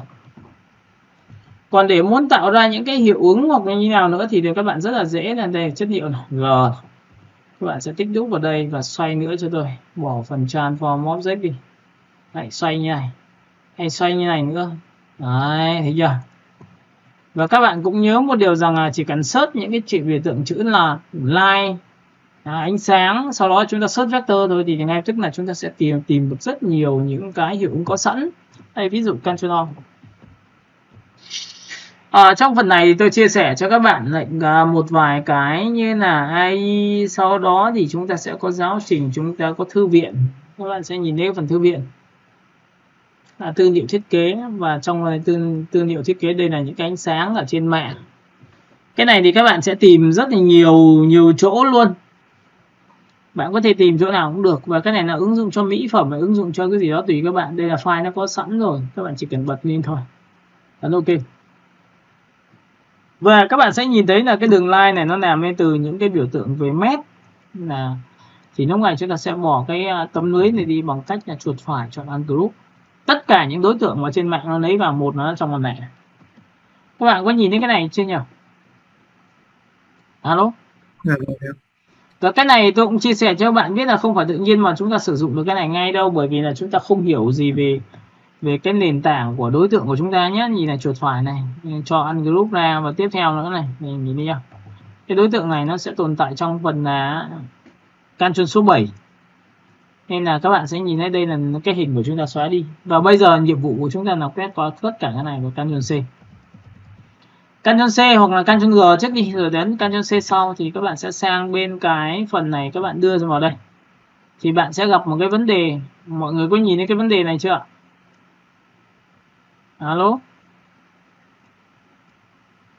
Dạ thấy thì ạ. Đấy, có nhiều người bảo thế ơi em tìm cái ảnh hiệu ứng đẹp lắm nhưng mỗi tội em không dùng được, thì bây giờ làm sao bây giờ? Được chưa? Em thấy không? Đâu dùng được. Bởi vì lý do là tất cả những cái này của chúng ta đang dùng trên hệ màu là CMYK, mà muốn dùng được hệ màu của RGB để hòa trộn được cái này thì buộc nó phải thay đổi thôi. Chúng ta sẽ có một cái mode và chúng ta chọn RGB thì bạn sử dụng được ngay. hiệu ứng được luôn. Các bạn nhìn thấy hiệu ứng này chưa? Dạ rồi ạ. Các bạn sẽ bắt gặp rất nhiều những cái sản phẩm thiết kế ở trên mạng hiện tại bây giờ đang dùng cái này quá nhiều luôn. Không phải họ là một cái người mà làm ra cái hiệu ứng này đâu nha, các bạn nhớ nhá, toàn dùng hiệu ứng có sẵn đấy. Đó, vậy thì chúng ta sẽ làm được cái này nếu mà chúng ta chuyển thành RGB nha. Rồi tiếp theo, cái công cụ pen của chúng ta nó có tính năng là cắt hình rồi thì chúng ta sẽ phải đồ hình, đúng không? Chúng ta sẽ chọn vào file, chúng ta sẽ chọn vào phần plate. Đây là cách tiếp theo là tạo hình bằng những đường chuyển động của đối tượng hoặc là chính bằng khung hình của đối tượng, nên là mọi người sẽ phải đồ rất là nhiều phần này. Chúng ta sẽ chọn vào phần thư viện ảnh, chúng ta sẽ chọn vào phần hình ảnh của website. Bài này nó sẽ bổ sung cho cái việc là các bạn làm trong cái giáo trình mà tôi đã nói trong cái phần nhóm kín rồi. Chúng ta sẽ tiếp vào đây. Nguyên tắc của đồ hình thì chắc chắn là các bạn sẽ phải làm sao? Chúng ta cứ phải khóa lại đã. Khóa lại bằng gì? Ctrl 2. Các bạn sẽ object, các bạn sẽ chọn vào Ctrl 2 giúp tôi. Đây ạ. Và khi Ctrl 2 xong thì các bạn sẽ quét qua, chả có tác dụng gì. Được chưa? Ý này không tác dụng gì. Nhưng mà chúng ta chọn vào object và chúng ta chọn là Ctrl 2 thì lại mở ra như bình thường. Chúng ta lại quét được và dịch chuyển như bình thường. Đó, vậy thì trong quy trình khi đồ hình, tôi hay làm phương pháp dành cho người mới học, đó là gì? Chọn vào biểu tượng Ctrl 2. Đến đây thì thực ra là có nhiều người cứ bảo là ok, vậy thì cơ bản ở chỗ nào và nâng cao nha. Cơ bản và nâng cao ở chỗ nào thì các bạn sẽ phải nhớ là sau khi nắm chắc là mặt kỹ thuật thì các bạn sẽ phải tìm cho tôi nội dung, tìm cho tôi bố cục, tìm cho tôi phông chữ. Thì các bạn có thấy là ở phần phía trên đó, cả lớp mình có nhìn thấy phần phía trên của tôi chưa? Alo? Dạ thấy rồi. Nếu mà chúng ta chuẩn bị nội dung tư liệu về phông chữ như tôi đang làm cho các bạn thì các bạn thiết kế những cái sản phẩm này chỉ trong phút mốt thôi nha. Nó làm rất nhanh. Vậy thì khi làm nhanh như vậy thì các bạn có thấy các bạn sẽ trở thành một người designer, đến một công ty bạn sẽ là cực kỳ là nhạy bén. Và cái người mà tuyển dụng bạn vào người ta rất thích, bởi vì bạn là người đẻ ra trứng rất là nhanh, đem lại nguồn thu cho công ty rất là lớn. Nên chính vì vậy mà chúng ta làm nhanh như vậy, làm đẹp như vậy, bởi vì chúng ta có sự chuẩn bị. Và chuẩn bị như vậy thì vấn đề là chúng ta đàm phán về vấn đề lương lậu nó cũng dễ hơn cho các bạn. Hồ sơ của bạn đẻ ra một cái banner poster thì nó cũng nhiều hơn. Vậy chúng ta thử việc cũng tốt hơn nha. Rồi bây giờ thì chúng ta sẽ kéo xuống phần phía dưới. Như tôi đã chia sẻ là muốn đồ được một cái hình thì cứ phải phóng to đã, Ctrl cộng. Sau đó dùng cái pen của chúng ta tích vào đây một điểm, tích vào đây một điểm, bẻ cong. Sau khi bẻ cong xong thì bạn nhớ là nó sẽ sinh ra hai cái cánh tay đòn, thì mình sẽ tích vào điểm giữa của nó thì là cắt cánh tay đòn và mình kéo theo chiều đường cong. Nó giống hệt như Photoshop, nhưng khác mỗi Photoshop là Photoshop phải giữ phím An, còn thằng này không cần giữ phím An. Tôi chỉ cần chỉ vào thằng đoạn giữa này thôi. Và tiếp tục tôi sẽ đi đến đây. Trong quy trình khi đồ thì bạn sẽ phải đồ hình cho tôi, đó là gì? Vừa là phải là đồ được hình của đối tượng, vừa là đồ logo. Đấy, các bạn sẽ tích vào đây. Được chưa? Và tất nhiên là sau khi làm xong thì mình sẽ phải đổ màu như này. Chúng ta sẽ kéo vào đây một tí. Chúng ta sẽ kéo vào đây. Đó, và tiếp tục chúng ta sẽ tích vào đây, chúng ta kéo vào đây. Cắt cánh tay đòn và chúng ta cứ bẻ cong như này.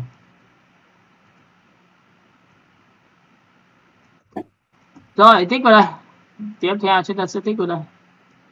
Tạo hình về pen thì nó nhiều lắm, nên là chúng ta phải đi xem nhiều, nhìn nhiều thì nó mới rút ra được nhiều kinh nghiệm. Chứ nếu mà chúng ta không cứ xem nhiều, làm nhiều thì không rút ra nhiều kinh nghiệm, và cái việc tạo hình của bạn bắt đầu nó cũng yếu hơn. Cái người đi xem nhiều và làm nhiều họ tạo hình cực kỳ tốt rồi nha. Ok, chúng ta bởi vì người ta đang tận dụng là đứng trên vai người khổng lồ của em đi xem nhiều bố cục, và chúng ta sẽ đi chép lại những cái bố cục đấy, nó là một cái sự thành công của các bạn rồi. Tôi sẽ tích vào đây, tôi sẽ tích vào đây, tôi sẽ đẩy vào đây. Cái nào thẳng hàng thì mình cứ làm là giữ ship và kéo giữ ship kéo vào đây, và tiếp theo đến kéo vào đây là xong. Câu chuyện này của các bạn thì các bạn cứ đổ cho tôi một cái màu nào cũng được. Sau khi đã có màu xong thì do là cái ảnh của chúng ta các bạn biết rồi. Ở đây thì nó sẽ có một cái nền tảng là bạn khóa nền rồi, thì bây giờ bạn sẽ phải làm cho nó thoát ra bằng lệnh gì. Thì bạn sẽ chọn vào Object và chọn vào Alt 2 là mở khóa. Bây giờ việc của bạn là khung rồi, đây là hình rồi, chuột phải chọn vào make clip inbox.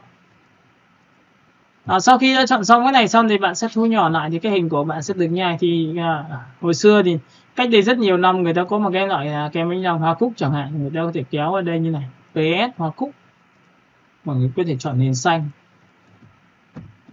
Và tất nhiên là khi mà chọn nền như này thì bạn có hai sự lựa chọn. Một là mình sẽ chọn vào đối tượng và mình sẽ đặt nha, chuột phải chọn vào, đưa nó ra, cho ảnh chui vào khung rồi thì cũng thể cho ảnh chui ra được bằng ấn vào đây. Và tất nhiên là sau khi đưa ra xong thì đối tượng sẽ tồn tại dưới dạng là không có màu, nên là mọi người có thể chọn là đây là màu, có thể cho xuống dưới. Đấy, và lúc này thì mọi người có thể được quyền lựa chọn cho nó giá trị đó là hòa trộn overlay, nó thiên về màu xanh. Rồi từ cái màu xanh này các bạn có thể chọn vào đây cho tôi lại Ctrl C và Ctrl B dịch chuyển sang phải. Rồi dịch chuyển sang phải xong thì mọi người có thể ấn vào số 50%. Rồi chúng ta sẽ ấn vào đây là Ctrl C và Ctrl B tiếp một lần nữa thì bạn sẽ dịch chuyển tiếp cho tôi ở bên này. Và cái này thì mọi người sẽ ấn vào Shift X để nó trở thành viền cho các bạn. Đấy, như này thôi. Và tất nhiên là sau khi mà tôi chọn xong này thì các bạn sẽ nhìn thấy ở đây nó sẽ có một cái nền tảng cho các bạn nhá. Nhìn này.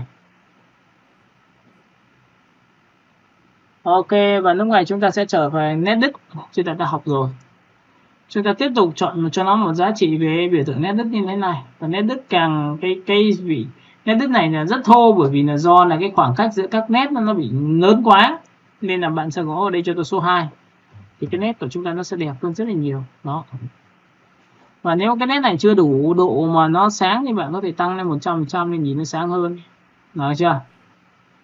Có nhiều hình thức trang trí đối với phiên bản như vừa rồi tôi vừa làm bông hoa cho bạn, nhưng còn một cái nữa là nếu mà chúng ta dùng từ phiên bản 2023 Civic, các bạn xoay góc nha.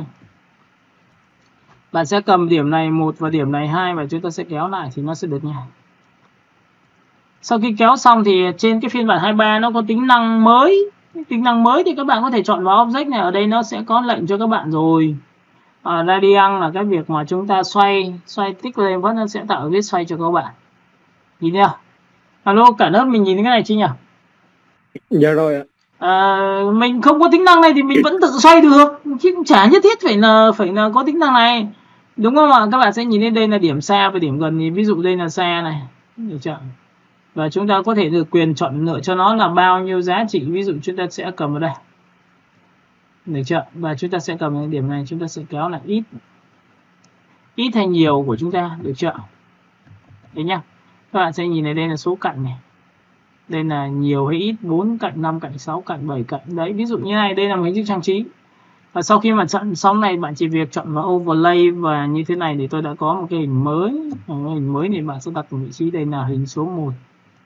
Sau đó chúng ta chọn vào đây, chúng ta sẽ phóng to lên là hình số 2. Làm thiết kế đôi lúc là chúng ta sẽ phải làm trang trí nó rất là nhiều. Có nhiều người học trong mỹ thuật thì bảo nào thì đưa vào rối như gì, nó không ổn đâu. Nhưng mà đôi lúc khách hàng lại rất là thích những cái sự trang trí như thế này. Đấy, rồi cái này thì đôi lúc là bạn dùng bằng hoa, nhưng mà đôi lúc là bạn sẽ làm sao, bạn sẽ quét qua và bạn sẽ đặt vào đây. Cái hình ảnh này thì như tôi đã vừa chia sẻ cho bạn là đưa chui khung thì tôi sẽ chọn phải, tôi sẽ đưa ra khỏi khung. Cho ảnh vào khung thì cho ảnh chui ra. Và cho ảnh vào khung rồi thì chúng ta có thể cho ảnh chui ra bằng cách là chọn vào Ctrl số 7 này. Đấy, và lúc này thì chúng ta sẽ tích vào đây, bỏ đi. Và tất nhiên là cái hình này của các bạn vẫn còn này, các bạn nhìn chưa? Di chuyển này, tôi sẽ đổ một cái màu tên là trắng. Đây, mọi người nhìn thấy màu trắng chưa? Và việc còn lại là chúng ta chọn vào file, rồi chúng ta chọn vào phần plate, rồi chúng ta chọn vào phần download, rồi chúng ta chọn vào cái biểu tượng như vừa rồi tôi vừa chia sẻ cho bạn, có thể là spa. Nó làm rất là nhiều kiểu khác nhau. Các bạn có thể chọn vào đây cho tôi một cái spa như thế này. Đây có tí lá cây này, thấy không? Chọn vào đây, kéo lên. Để tạo hình bằng chính bông hoa mà, được chưa? Cho xuống dưới tất cả, chọn vào đối tượng số 2 và Ctrl số 7. Tích đúc vào đây thì các bạn sẽ đẩy sang bên này một tí. Đấy, nhưng mà vấn đề là chúng ta phải chọn là hình nó phù hợp, có khi là bánh ngọt, có khi này là dễ hơn, hợp lý hơn. Đấy chưa? Ok, và các bạn sẽ nhìn thấy rằng là trong phần này tôi có thể thay đổi nó. Ví dụ đã có một bố cục rồi. Đây là bố cục. Các bạn có nhìn thấy bút cục này của tôi chưa nhỉ? Alo. Dạ rồi. Nhưng do là cái này tôi nhận được một khách hàng mới, và khách hàng này thì tôi lại làm về một chủ đề khác, thì tôi có thể thay đổi bằng cách như sau. Ví dụ các bạn có thể chọn vào Windows và chúng ta chọn vào đường link này, nhìn chưa? Đường link là chúng ta quản lý. Và sau khi chọn đường link quản lý xong thì bạn chỉ cần ấn vào rep link này thôi là thay đổi cái hình ảnh cô gái. Tôi sẽ chọn đến một cái nơi vị trí là thư viện ảnh. Và sau khi thư viện ảnh là xong thì các bạn chọn vào phút cho tôi nhá, phút nha, ví dụ như. Và sau khi chọn phút xong thì các bạn có thể chọn một cái hình ảnh của bánh ngọt hay là một cái hình ảnh nào đó của đồ ăn chẳng hạn, theo cái cách mà bạn mong muốn. Đấy nhá. Tất nhiên là khi chọn ảnh đồ ăn này cũng phải là người chọn kỹ chứ không thể là chọn qua loa được. Đấy. Và sau khi chọn xong thì tôi đã có một cái ảnh mới đặt vào đây rồi. Là cái này thì bắt đầu tôi thay đổi bằng cách là tôi sẽ thay đổi một cái màu, có thể thêm gì màu bi như này. Rất là nhiều cái phong cách là chọn rồi. Và bông hoa thì cũng có thể là chưa chắc tôi đã chọn nữa, tôi chỉ để như này thôi. Và các bạn sẽ nhìn thấy ở đây nó gặp một cái vấn đề như sau. Ví dụ cái bông hoa này tôi sẽ đẩy lui vào trong này, nó sẽ fit lại thì nó bản chất là một, và lúc này tôi sẽ bỏ cái này ra ngoài nhé. Nhìn đi các bạn, nhìn cái này của tôi chưa? Alo. Thiết kế mà không có viền thì thường nó sẽ rất là khó đẹp, nó không an toàn được, nên là tôi sẽ chọn vào biểu tượng là object, tôi chọn vào path và tôi chọn vào offset path. Đấy, offset path là thu nhỏ vào trong, và cũng có thể là chọn vào ra ngoài đúng không ạ? Tôi sẽ lăn chuột ra ngoài. Đấy, lăn chuột ra ngoài, nhìn thấy chưa? Và sau khi lăn chuột ra ngoài tôi ấn OK thì cái phần bên trong tôi không cần nữa, tôi bỏ cái này đi. Tiếp theo cái hình này của tôi thì tôi sẽ làm sao cắt giao giữa nét và hình. Tôi sẽ tích vào đây là chọn cả miếng màu ghi là background. Phần thứ hai là miếng lộ ra bên ngoài. Sau đó là cái phần lộ ra ngoài thì hãy dùng cái công cụ Shift M. Shift M. Shift M bình thường là dấu cộng, nhưng giữ phím A thì là dấu trừ. Dấu cộng là để cộng thêm vào, dấu trừ là để trừ đi. Vậy thì bạn muốn trừ phần thừa ngoài này thì bạn sẽ giữ phím A cho tôi quét qua nó, thì tự khắc nó mất. Đó, thế xong. Và sau khi đã chọn xong thì bây giờ bạn đặt cái này vào vị trí cũ thì nó tương đối là nó sẽ đẹp ngay, bởi vì bản thân là nó có viền. Cả nhà mình nhìn thấy cái này chưa? Alo. Thấy chưa? Cái biểu tượng của việc có viền đó, nó là nằm trong giá trị nhà những bạn nào mới học đấy, nó cực kỳ an toàn. Và hãy làm cho nó an toàn một cách đúng nghĩa. Và lúc này thì tôi sẽ chọn vào đây là 50%. Đó, không ham hố gì cái việc mà làm đây đậm lên. Hoặc các bạn có thể chọn màu đỏ đun. Đấy, có rất nhiều yếu tố cho các bạn, và thậm chí là các bạn có thể chọn rất là đỏ. Được không ạ? Alo. Mọi người thấy cái này chưa? Dạ, thấy rồi. Rồi, tiếp theo, sau khi mà đã hiểu về tạo hình rồi thì bây giờ chúng ta sẽ đi qua cái công cụ pen. Và đôi lúc khi mà trong quy trình khi mà bạn đồ pen thì chúng ta gặp một vài cái vấn đề như sau. Ví dụ chúng ta đồ một hình ở đây, điều một hình vào đây. Và chúng ta đồ những cái đường thẳng. Và do là cái đường thẳng của chúng ta không kiểm soát được. Ví dụ nhìn như này thì các bạn sẽ làm thế nào để cho hai cái điểm nó thẳng hàng được. Thì trong cái công cụ về pen input của chúng ta có một tính năng rất quan trọng là làm cho hai điểm này nó thẳng hàng. Và để muốn thẳng hàng được thì bạn sẽ phải quét qua cả hai. Và lúc này chúng ta dùng tổ phím là Alt Ctrl J. Alt Ctrl J.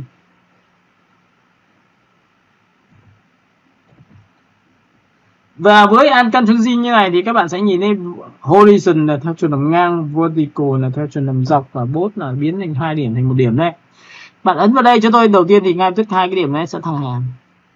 Bạn muốn hai điểm này chiều dọc thì bạn sẽ quét qua hai điểm này và lại chọn vào Alt Ctrl J tiếp theo một nữa.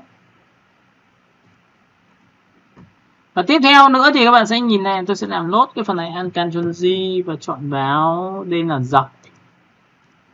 Tiếp theo quét qua hai điểm này Alt Ctrl J, chúng ta sẽ chọn vào ngang. Đã thành hình vuông rồi.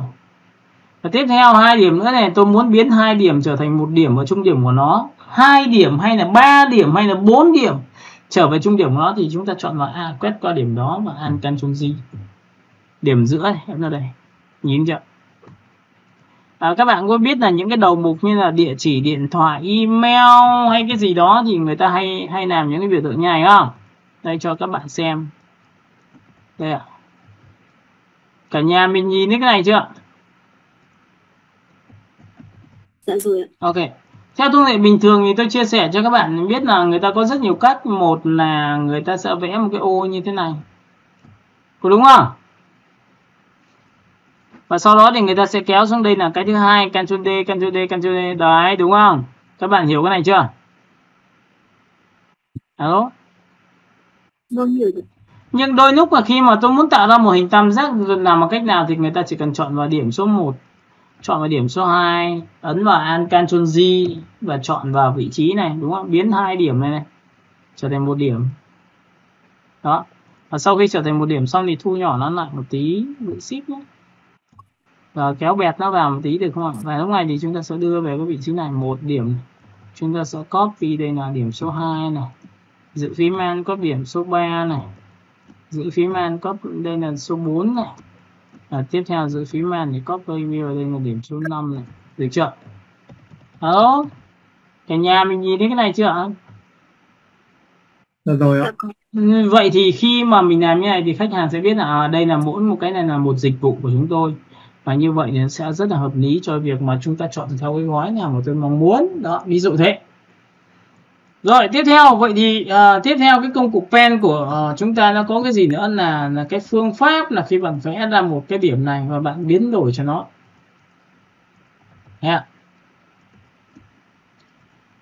Chúng ta sẽ chọn một điểm bạn muốn trở thành đường cong. Thì bạn làm bằng cách nào? Thì lúc này chúng ta sẽ chọn vào công cụ phím A và chúng ta quét qua điểm đó. Thì muốn biến một điểm của đối tượng của chúng ta trở thành đường cong thì chúng ta dùng phím A và quét qua điểm đó. Và ở đây nó có thành thuộc tính cho các bạn ở ngang phía trên, đó là biến biểu tượng này trở thành đường cong.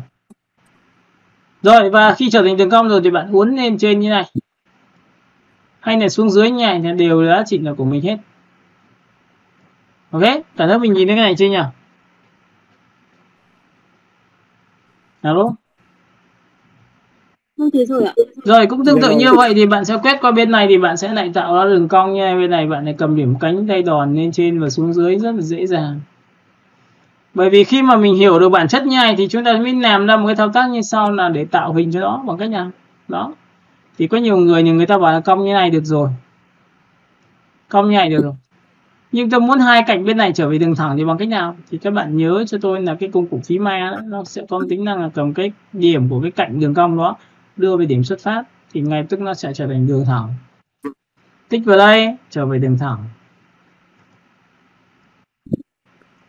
Đó, vậy thì bây giờ tha hồ thì bạn muốn như thế nào đó là tùy của bạn, sang trái sang phải, được chưa?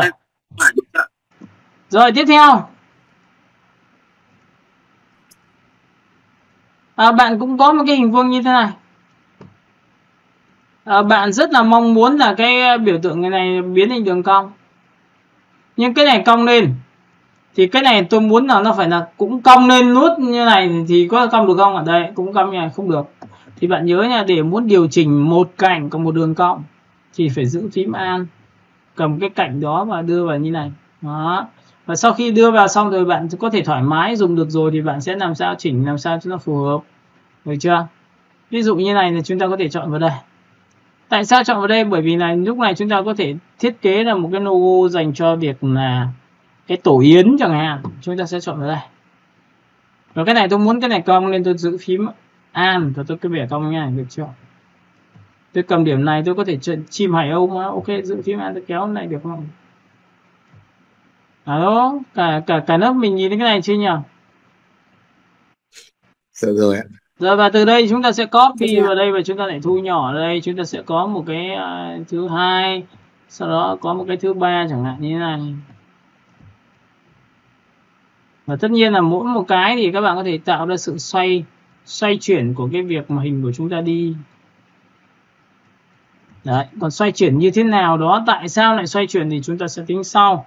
Nhưng tạo hình của chúng ta nó sẽ có những nguyên tắc như vậy. Vậy thì bây giờ sau khi áp dụng xong thì chúng ta sẽ tạo ra bằng cách như sau. Đây là tạo hình đây.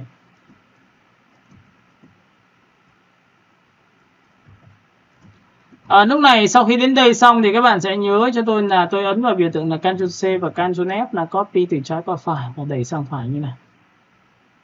Được chưa? Và lúc này chúng ta hãy chọn cho nó một cái màu. Sau khi màu xong thì tôi dùng công cụ phím A và tôi quét qua đây một điểm và tôi sẽ biến nó trở thành đường cong. Thì lúc này tôi sẽ bẻ cong thì tôi sẽ tạo ra đây là một đường này. Mọi người nhìn cái đường chuyển động này của tôi chưa? Nhưng cái cạnh phía dưới của các bạn lại gặp vấn đề như sau, đó là cái cạnh này tôi muốn trở về đường thẳng. Thì nhớ một điều rằng trong công cụ pen của chúng ta nó có tính năng là một là đưa cái cạnh này bằng cách là tích vào cái điểm này đưa về điểm xuất phát. Đưa về điểm xuất phát nhá, đưa về điểm này, đưa về điểm xuất phát này. Được chưa? Alo? Alo, alo. Hai là bạn sẽ sử dụng một cái lệnh cho tôi, đó là chuyển về công cụ pen, nhưng mà công cụ này nó có một công cụ đó là công cụ Shift C. Bạn có thể ấn Shift C trên bàn phím và chỉ thẳng vào đầu của cánh tay đòn này, tự khắc nó trở về luôn, rất là nhanh, nên tôi sẽ sử dụng cái đó. Rồi tiếp theo sau khi làm xong thì tôi ấn vào Ctrl C và Ctrl B tiếp theo, và lúc này bạn sẽ làm sao, bạn sẽ đẩy nó sang bên tay phải. Cái này thì gõ 50% là được rồi. Sau khi gõ 50% xong thì bạn hãy dùng công cụ phím A, thì cái này nó sẽ rất là lợi thế là chúng ta sẽ kéo vào đây và tự khắc chúng ta sẽ có cái đường chuyển động luôn. Được chưa? Rồi cũng tương tự như vậy, Ctrl C và Ctrl B lại dịch chuyển sang phải một lần nữa, và cái này thì gõ vào đây 30%. Trở về công cụ phím A của chúng ta thì tích vào đây một điểm và chúng ta sẽ dịch chuyển như này thôi. Thế là chúng ta đã xong rồi.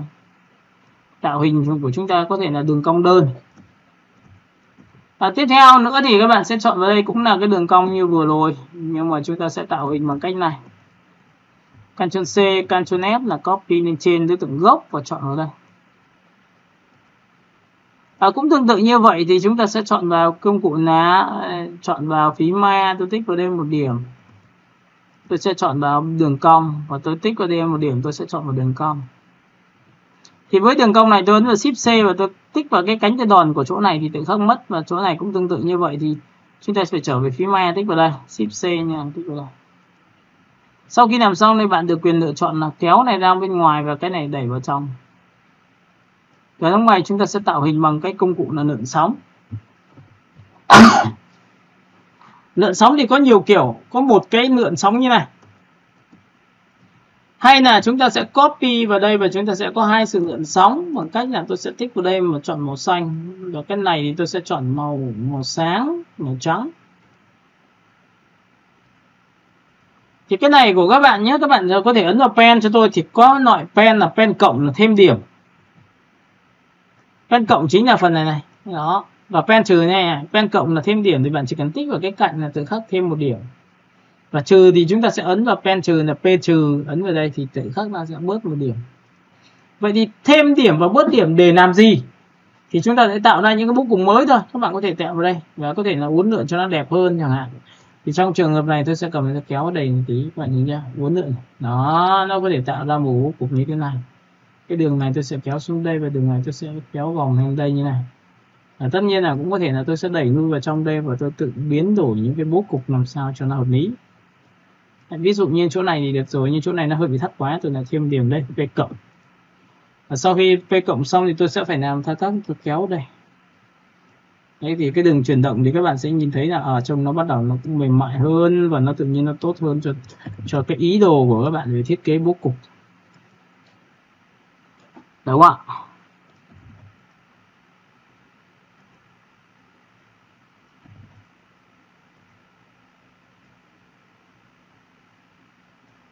Đó. Và trong quá trình khi mà vẽ xong mà cảm thấy mà cái bố cục của chúng ta về chuyển động nó chưa được một là lắm thì tôi khuyên các bạn hãy sử dụng cho tôi một cái công cụ tiếp theo, đó là công cụ Smooth. Smooth Tool là công cụ làm mềm. Với công cụ này thì bạn đi đến đâu thì hình sẽ mềm lên đấy. Thì ví dụ bạn tích vào đối tượng, sau đó chọn vào Smooth nha, như này, bạn ngồi qua này. Đấy, chỗ này nó sẽ mềm hơn này. Kéo ở đây này, kéo ở đây này để cho nó trơn này. Tiếp theo chỗ này này chúng ta sẽ kéo nha. Đó. Thế là cái đường chuyển động của chúng ta trông nó sẽ đẹp hơn so với bình thường. Rồi, và từ cái này thì các bạn sẽ ấn vào Ctrl C, Ctrl B và chúng ta sẽ đẩy cái đường này. Chúng ta gõ vào đây 50%. Và tất nhiên là trong quá trình khi đồ xong thì các bạn kéo ra rồi thì các bạn cũng phải tích vào đây một điểm cho tôi và bắt đầu uốn lượn nó phải có to vừa như vừa nhỏ. Tôi sẽ tích vào đây. To vừa nhỏ cách đúng nghĩa. Yeah.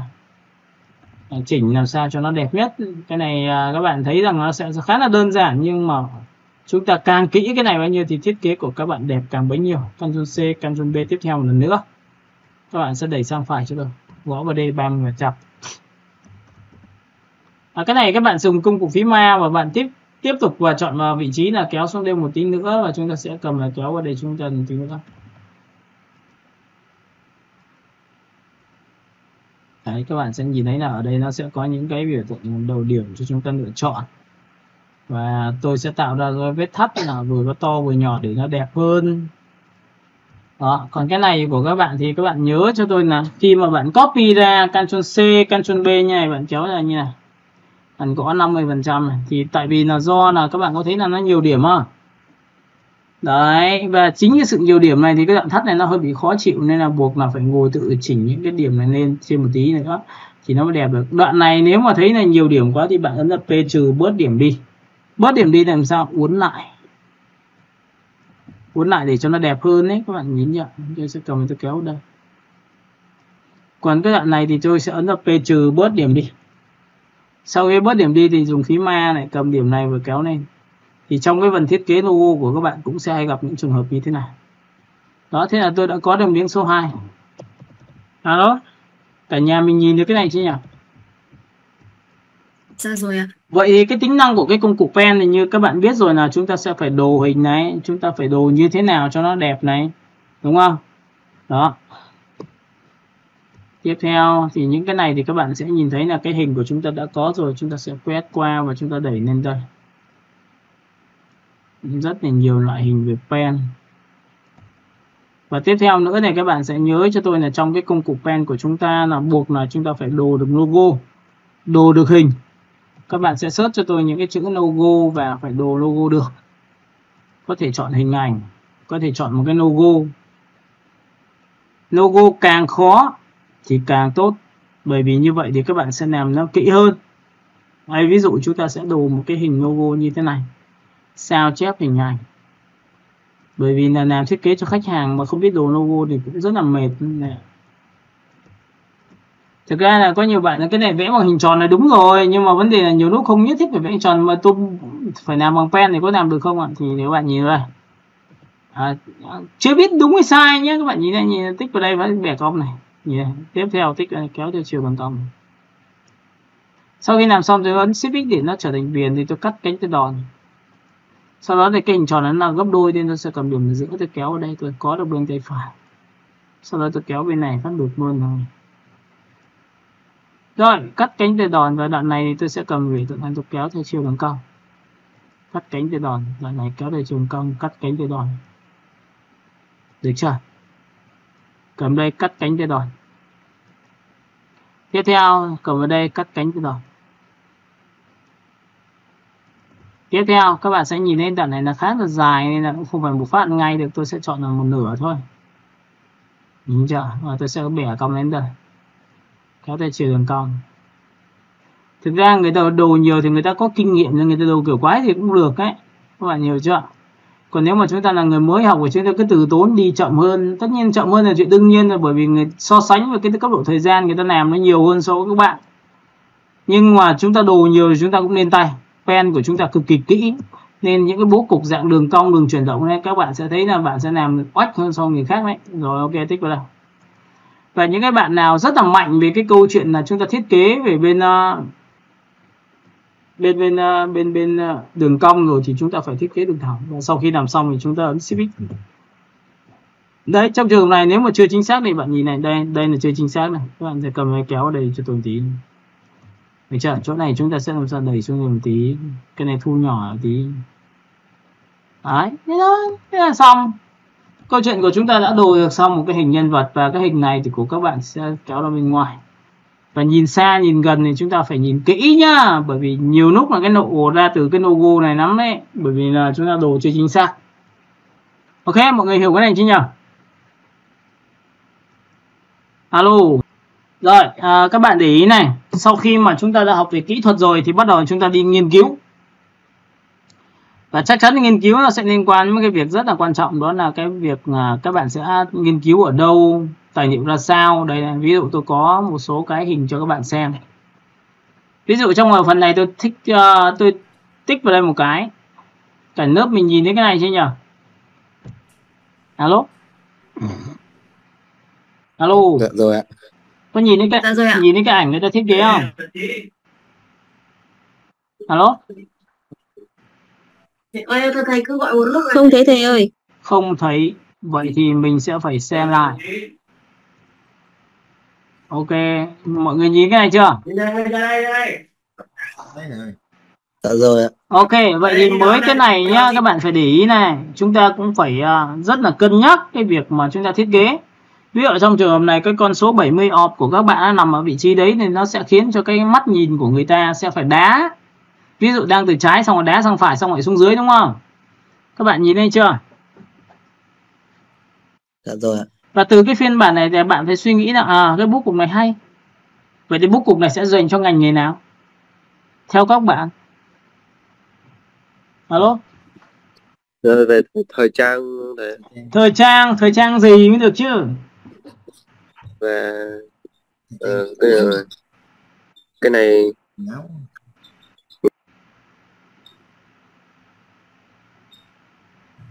Nào.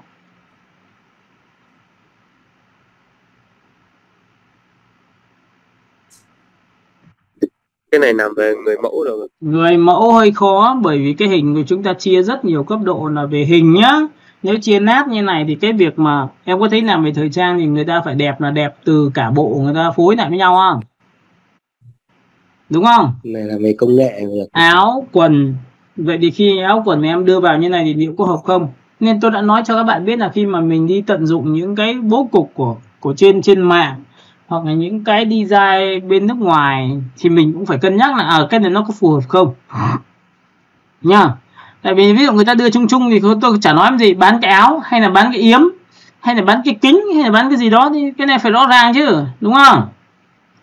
Nào chuyển sang cái thứ hai, có nhìn cái này chưa? Thấy này. Đây là một trong những phong cách rất là hợp với giá trị là phòng tập gym, có thể áp dụng được cái này nhưng cần tiết chế lại một vài cái yếu tố liên quan đến cái việc đó là hình tam giác. Các bạn nhớ nhá, như hình tam giác chưa?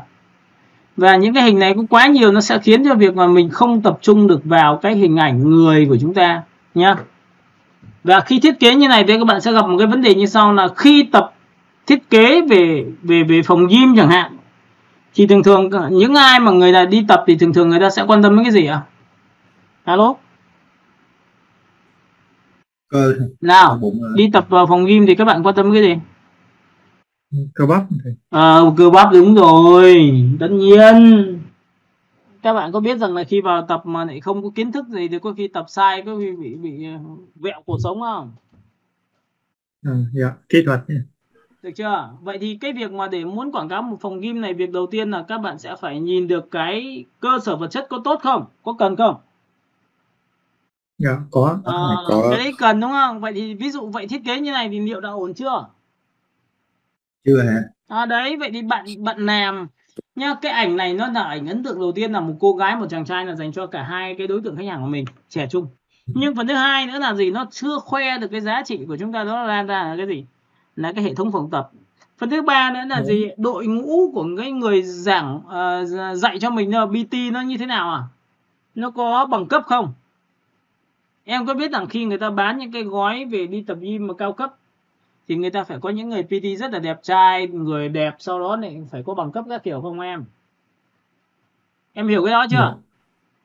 Hiểu rồi. Bởi vì đấy là câu chuyện của tư duy của bán hàng. Vậy thì tất cả mọi thứ là đây, em đi kiếm trên mạng được cái này nhưng mà mỗi tội này em dùng nó không có được.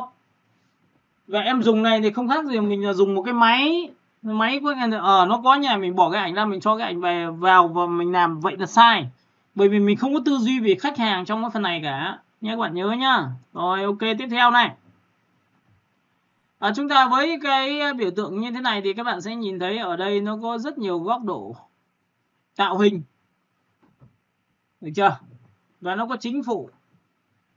Các bạn phải nhớ là có chính phủ và phải có phông chữ.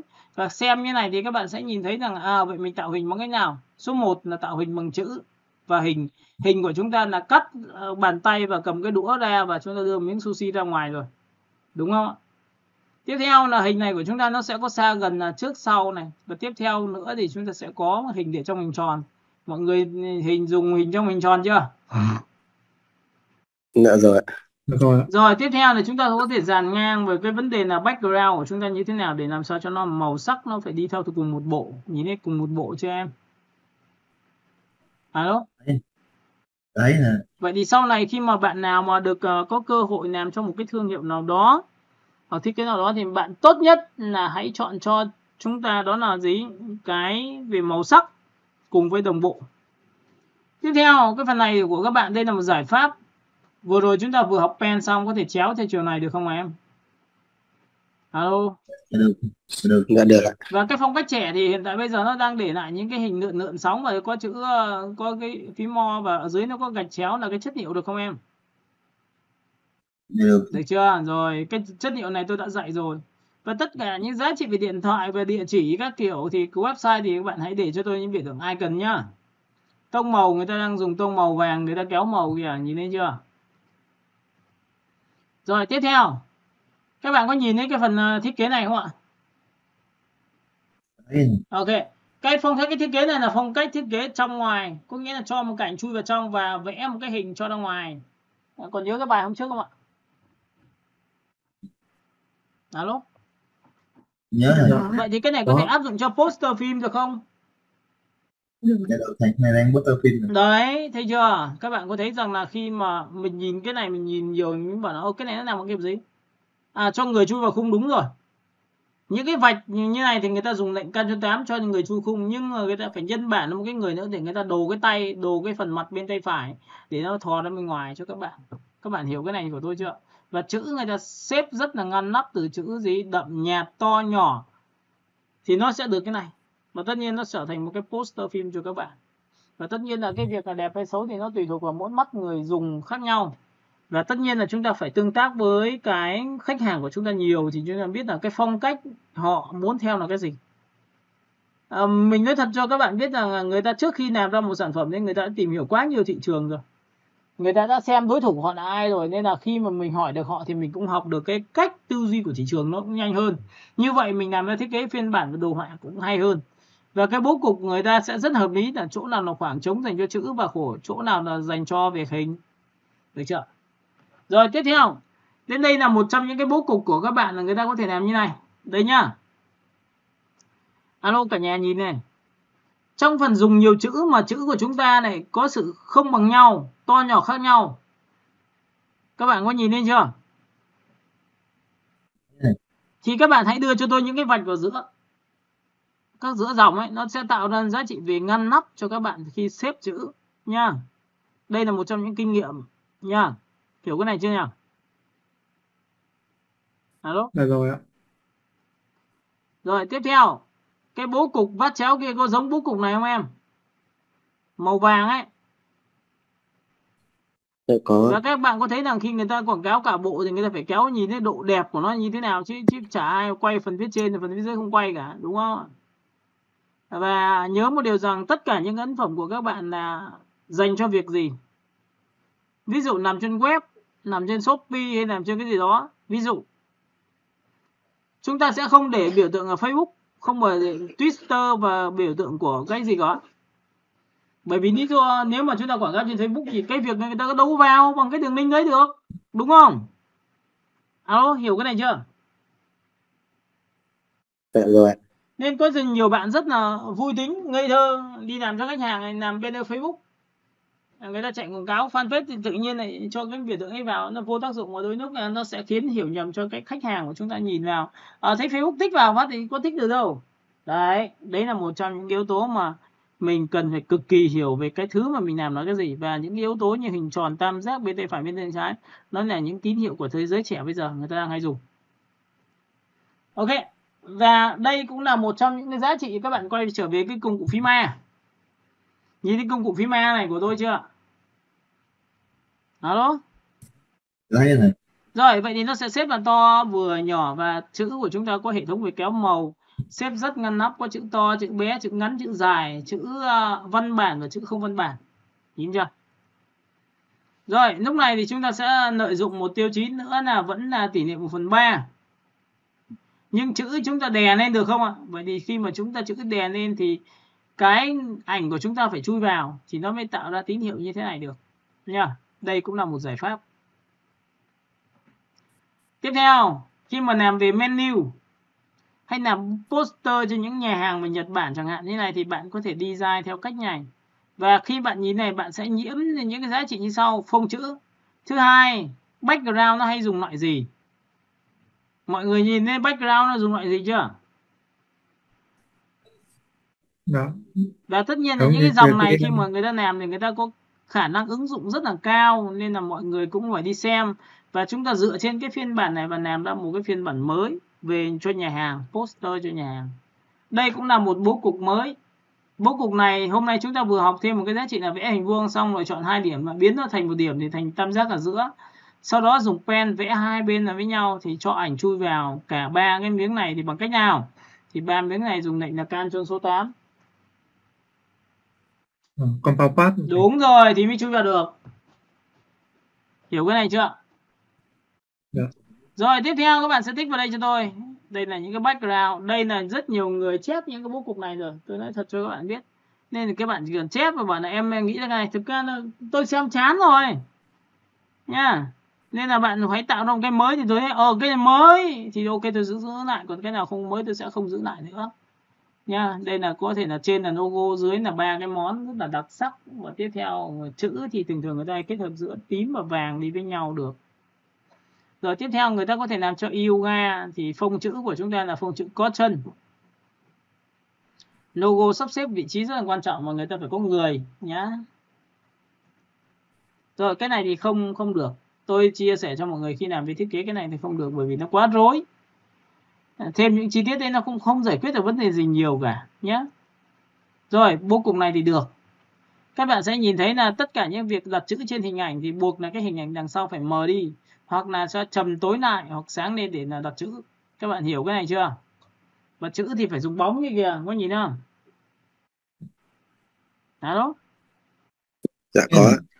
Người ta có nguyên tắc là đặt chữ trên nền sáng thì sẽ là màu đậm và đặt trên nền đậm sẽ là màu sáng, thì bạn nhìn ở đây cũng là một giá trị. Và cái bố cục đường lượn sóng như thế này các bạn có thể kết hợp công cụ pen hôm nay chúng ta vừa tạo ra bằng cái như này được nhá. Nhìn thấy cái này chưa? Nhìn thấy pen chúng ta vẽ đường cong to vừa nhỏ chưa? Ok, tiếp theo đây là hình vuông. Cái bố cục này cũng được tạo ra sự thoáng đãng khi làm về tòa nhà. Khi bán một cái nhà nào đó thì các bạn phải viết là phòng khách, phòng bếp, phòng gì đấy, phòng ngủ, để làm sao tạo ra một cái cảm giác người ta sẽ nhìn được đầy đủ cho một cái nói về tiêu chí của một cái phòng thì người ta mới bán được. Rồi tiếp theo đây cũng là một cái kiểu người ta làm giữa trong và ngoài đây ạ. Nhưng lại kết hợp hình vuông và tạo ra vị trí là cái nền của chúng ta chìm vào nền. Nhưng khẳng định là lại có một cái khung. Cái khung đấy nó sẽ đi liền với cái hình ô vuông của các bạn. Nó đi liền với các mô típ của cái phần chữ của các bạn, phải trái trên dưới đều là hình chữ nhật. Và lúc này nó tạo ra một cái phong cách poster trông khá là hiện đại. Và chữ lúc này thì buộc là các bạn phải sử dụng mặt nạ rồi. Hoặc là có thể dùng qua Photoshop để làm cho nó độ nắm nhám chứ không bao giờ sự sắc nét. Mọi người nhìn cái điều này của tôi chưa nhỉ? Dạ có. Đó, vậy thì ví dụ với bố cục này thì mọi người cũng sẽ phải làm nó phong cách mình làm với hồ sơ xin việc là chính là làm về tóc chẳng hạn. Có được không? Cái này có thể làm về giày thể thao được không? Rồi làm về giày da có được không? Alo? Được. Đấy, thì với cái này thì phải đi tìm tư liệu hay làm hồ sơ chứ, đúng không? Và tất nhiên là tư liệu phải là tư liệu thật. Nội dung thật. Cái này thì bình thường. Cái này bình thường luôn. Cái này đẹp này. Nhưng đây là cá nhân đẹp thôi. Còn cái việc mà làm ra một phong cách mới thì nó cũng không có gì mới cả. Đó. Quá quen rồi. Đấy, lượn sóng như này chúng ta sẽ phải tập luyện với pen. Chúng ta uốn lượn. Rồi tập luyện với những biểu tượng về du lịch. Du lịch của chúng ta sẽ như thế nào? Standy đây. Rồi cách bài trí text của chúng ta nó rất là ngăn nắp. Nhớ nhá, bài trí text ngăn nắp như thế nào? Nào gọi ngăn nắp? Đây gọi là ngăn nắp đấy. Rất là chỉnh chu này. Thì có nhiều bạn là khi dùng text thì cứ sáng tạo, nhưng mà cái vấn đề là chúng ta sáng tạo cái việc nó bị nhộm thì chúng ta cần phải thay đổi lại và xem xét rất nhiều đối thủ lại, đi học hỏi thêm nữa thì chúng ta sẽ nâng cao trình độ chứ, đúng không ạ? Và khi nâng cao trình độ thì các bạn nhớ một điều rằng là tất cả những cái tư liệu mà khi các bạn hỏi tôi thì tôi sẽ lấy được kinh nghiệm của tôi làm lâu năm, tôi nói cho các bạn là chỗ nào không được, chỗ nào được. Thì như vậy ít nhất chúng ta nằm trong vùng an toàn nhá. Chứ không phải tự nhiên chúng ta sáng tạo mà không có sự kiểm định đâu. Đấy, đây cũng là một phong cách về phím A. Đấy. Chúng ta dùng đấy, đảo ngược lại chả khác gì. Đây cũng là spa đây. Liên quan spa thì mỗi cái hình đấy sẽ là một dịch vụ, logo tôi đặt đâu. Đây cũng là spa.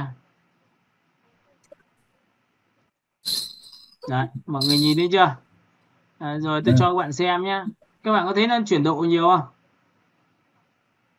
Alo? Chỉ có này. Nhìn thấy đậm trung gian sáng chưa? Đấy, những cái này tôi đâu cần phải sáng tạo nhiều đâu. Rồi các bạn có nhìn thấy hình lượn sóng chưa? Người ta sẽ có một cái background rất là đẹp, rất là tĩnh. Thì lại có một cái hình rất đẹp, họa tiết học văn trông rất là ổn. Vậy thì chúng ta có thể học về phông chữ mà. Chúng ta tự nhiên sao thả mấy cái tim vào đấy, bởi vì nó giới trẻ có thể là như thế này. Đấy, ví dụ thế. Nước cam có thể như thế này. Thời trang có thể như thế này. Nhưng không phải ai cũng yêu màu đen đâu. Các bạn có nhìn thấy cái nét mà nó có chấm vuông vuông ở trên kia chưa? Hôm trước tôi làm về máy tính đúng không? Thì cái này như cái nét của tôi làm bằng vàng có được không? Nhưng cái vàng này của nó này nó rất ít màu chuyển nhá. Nó chỉ chuyển từ nâu sang vàng thôi. Rồi cái này thì tôi chưa thích lắm. Đây hôm nay chúng ta có thể làm được phong cách này. Mọi người nhìn lên phong cách chưa? Màu đẹp không? Nhưng mà rất là cổ điển. Tông màu cổ điển, áo màu cũng cổ điển, sản phẩm cũng cổ điển luôn. Rồi, phần này các bạn có nhìn thấy cái nét đất không? Đấy, vậy thì với cái này thì mình sẽ làm cho bánh ngọt, xong làm cho thời trang đây thay cho việc vẽ này thì lúc này chúng ta sẽ không cho người vào khung nữa mà là cho người vào khung, nó có trong và ngoài. Nhưng khung của chúng ta không phải hình vuông nữa mà khung vát chéo, có được không? Alo?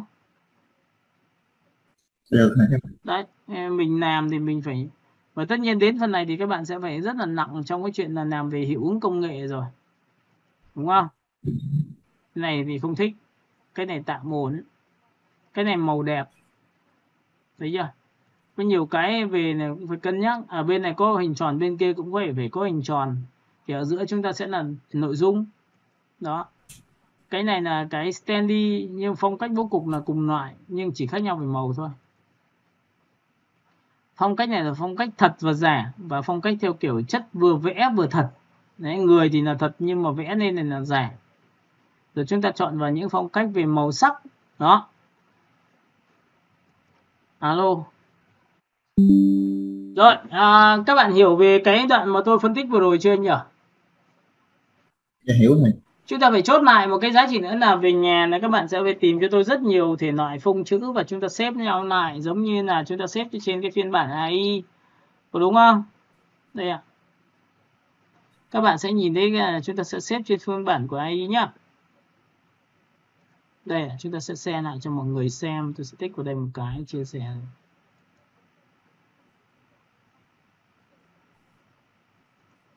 Chúng ta sẽ tắt bỏ cái này đi.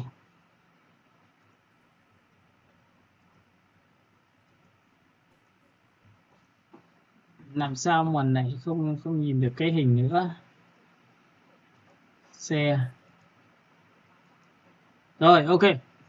Giờ các bạn sẽ nhìn thấy những cái phông chữ này chưa? Về nhà là các bạn sẽ tìm cho tôi tất cả những cái dạng phông chữ và chúng ta chép lại và chúng ta sẽ đẩy những cái này vào và sắp xếp, và mỗi một người thì sẽ là chọn khoảng 3 đến 4 cái phông chữ làm cho nó đẹp, bố cục. Sau đó thì mỗi người làm bố cục, sau đó thì mọi người sẽ đẩy hết lên mạng, đẩy hết lên trên nhóm Zalo để mọi người cùng làm. Thì như thế thì các bạn có thể tạo ra hình thức trao đổi bằng cách như nào? Đẩy lên thì các bạn cũng phải có bố cục đẩy lên, thì như thế thì chúng ta mới trao đổi. Vậy thì mỗi người 4 cái thì có phải là chúng ta có 10 mấy, 20 người, 30 người thì có phải là sẽ là bao cái à? Các bạn nhân lên được chưa? Alo? Dạ. Vâng ạ. Và tất nhiên là phải người này phải làm thì mới có nhé, còn không làm thì người ta không trao đổi đâu nhá, chứ không phải tự nhiên là chúng ta bảo là tôi không làm nhưng mà tôi vẫn có thì vứt đi, không có chuyện đấy đâu. Trên lớp tôi cũng bảo như thế thôi. Các bạn làm này thì các bạn nhớ một điều cho tôi, hãy chọn cho tôi khoảng 3 đến 4 bố cục bạn làm. Sau đó người kia 3 4 cục, vậy thì có 20 người 3 4 bố cục, như thế thì chúng ta sẽ là có gì? 60 cái bố cục, mà 60 cái bố cục mà em bảo dùng thì có phải thiết kế có nhanh không em? Alo. Dạ, nhanh ạ. Đấy, vậy thì phương pháp học nhanh thì mình cũng phải bỏ sức chứ lại chả có ông nào mà tự nhiên mà làm nhanh mà lại không bỏ sức cả nhá. Ok, các bạn có câu hỏi gì này cho bài này không nhỉ? Bài hôm nay chúng ta sẽ làm những cái như vừa rồi đó. Alo.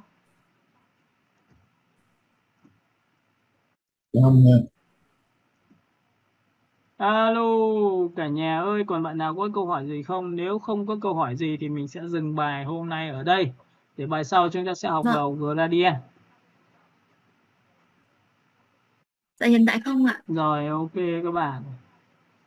Về nhà là các bạn sẽ làm bài này nhá. Mình sẽ package đóng gói lại cái bài này lại. Sau đó thì mình sẽ gửi cho các bạn tất cả những dạng ảnh của bài này nhá. Vâng ạ. Dạ. Em chào thầy ạ. BB cả Rồi nhà. em chào thầy. BB cả nhà. Dạ, con này chào mọi người ạ. Thầy ạ.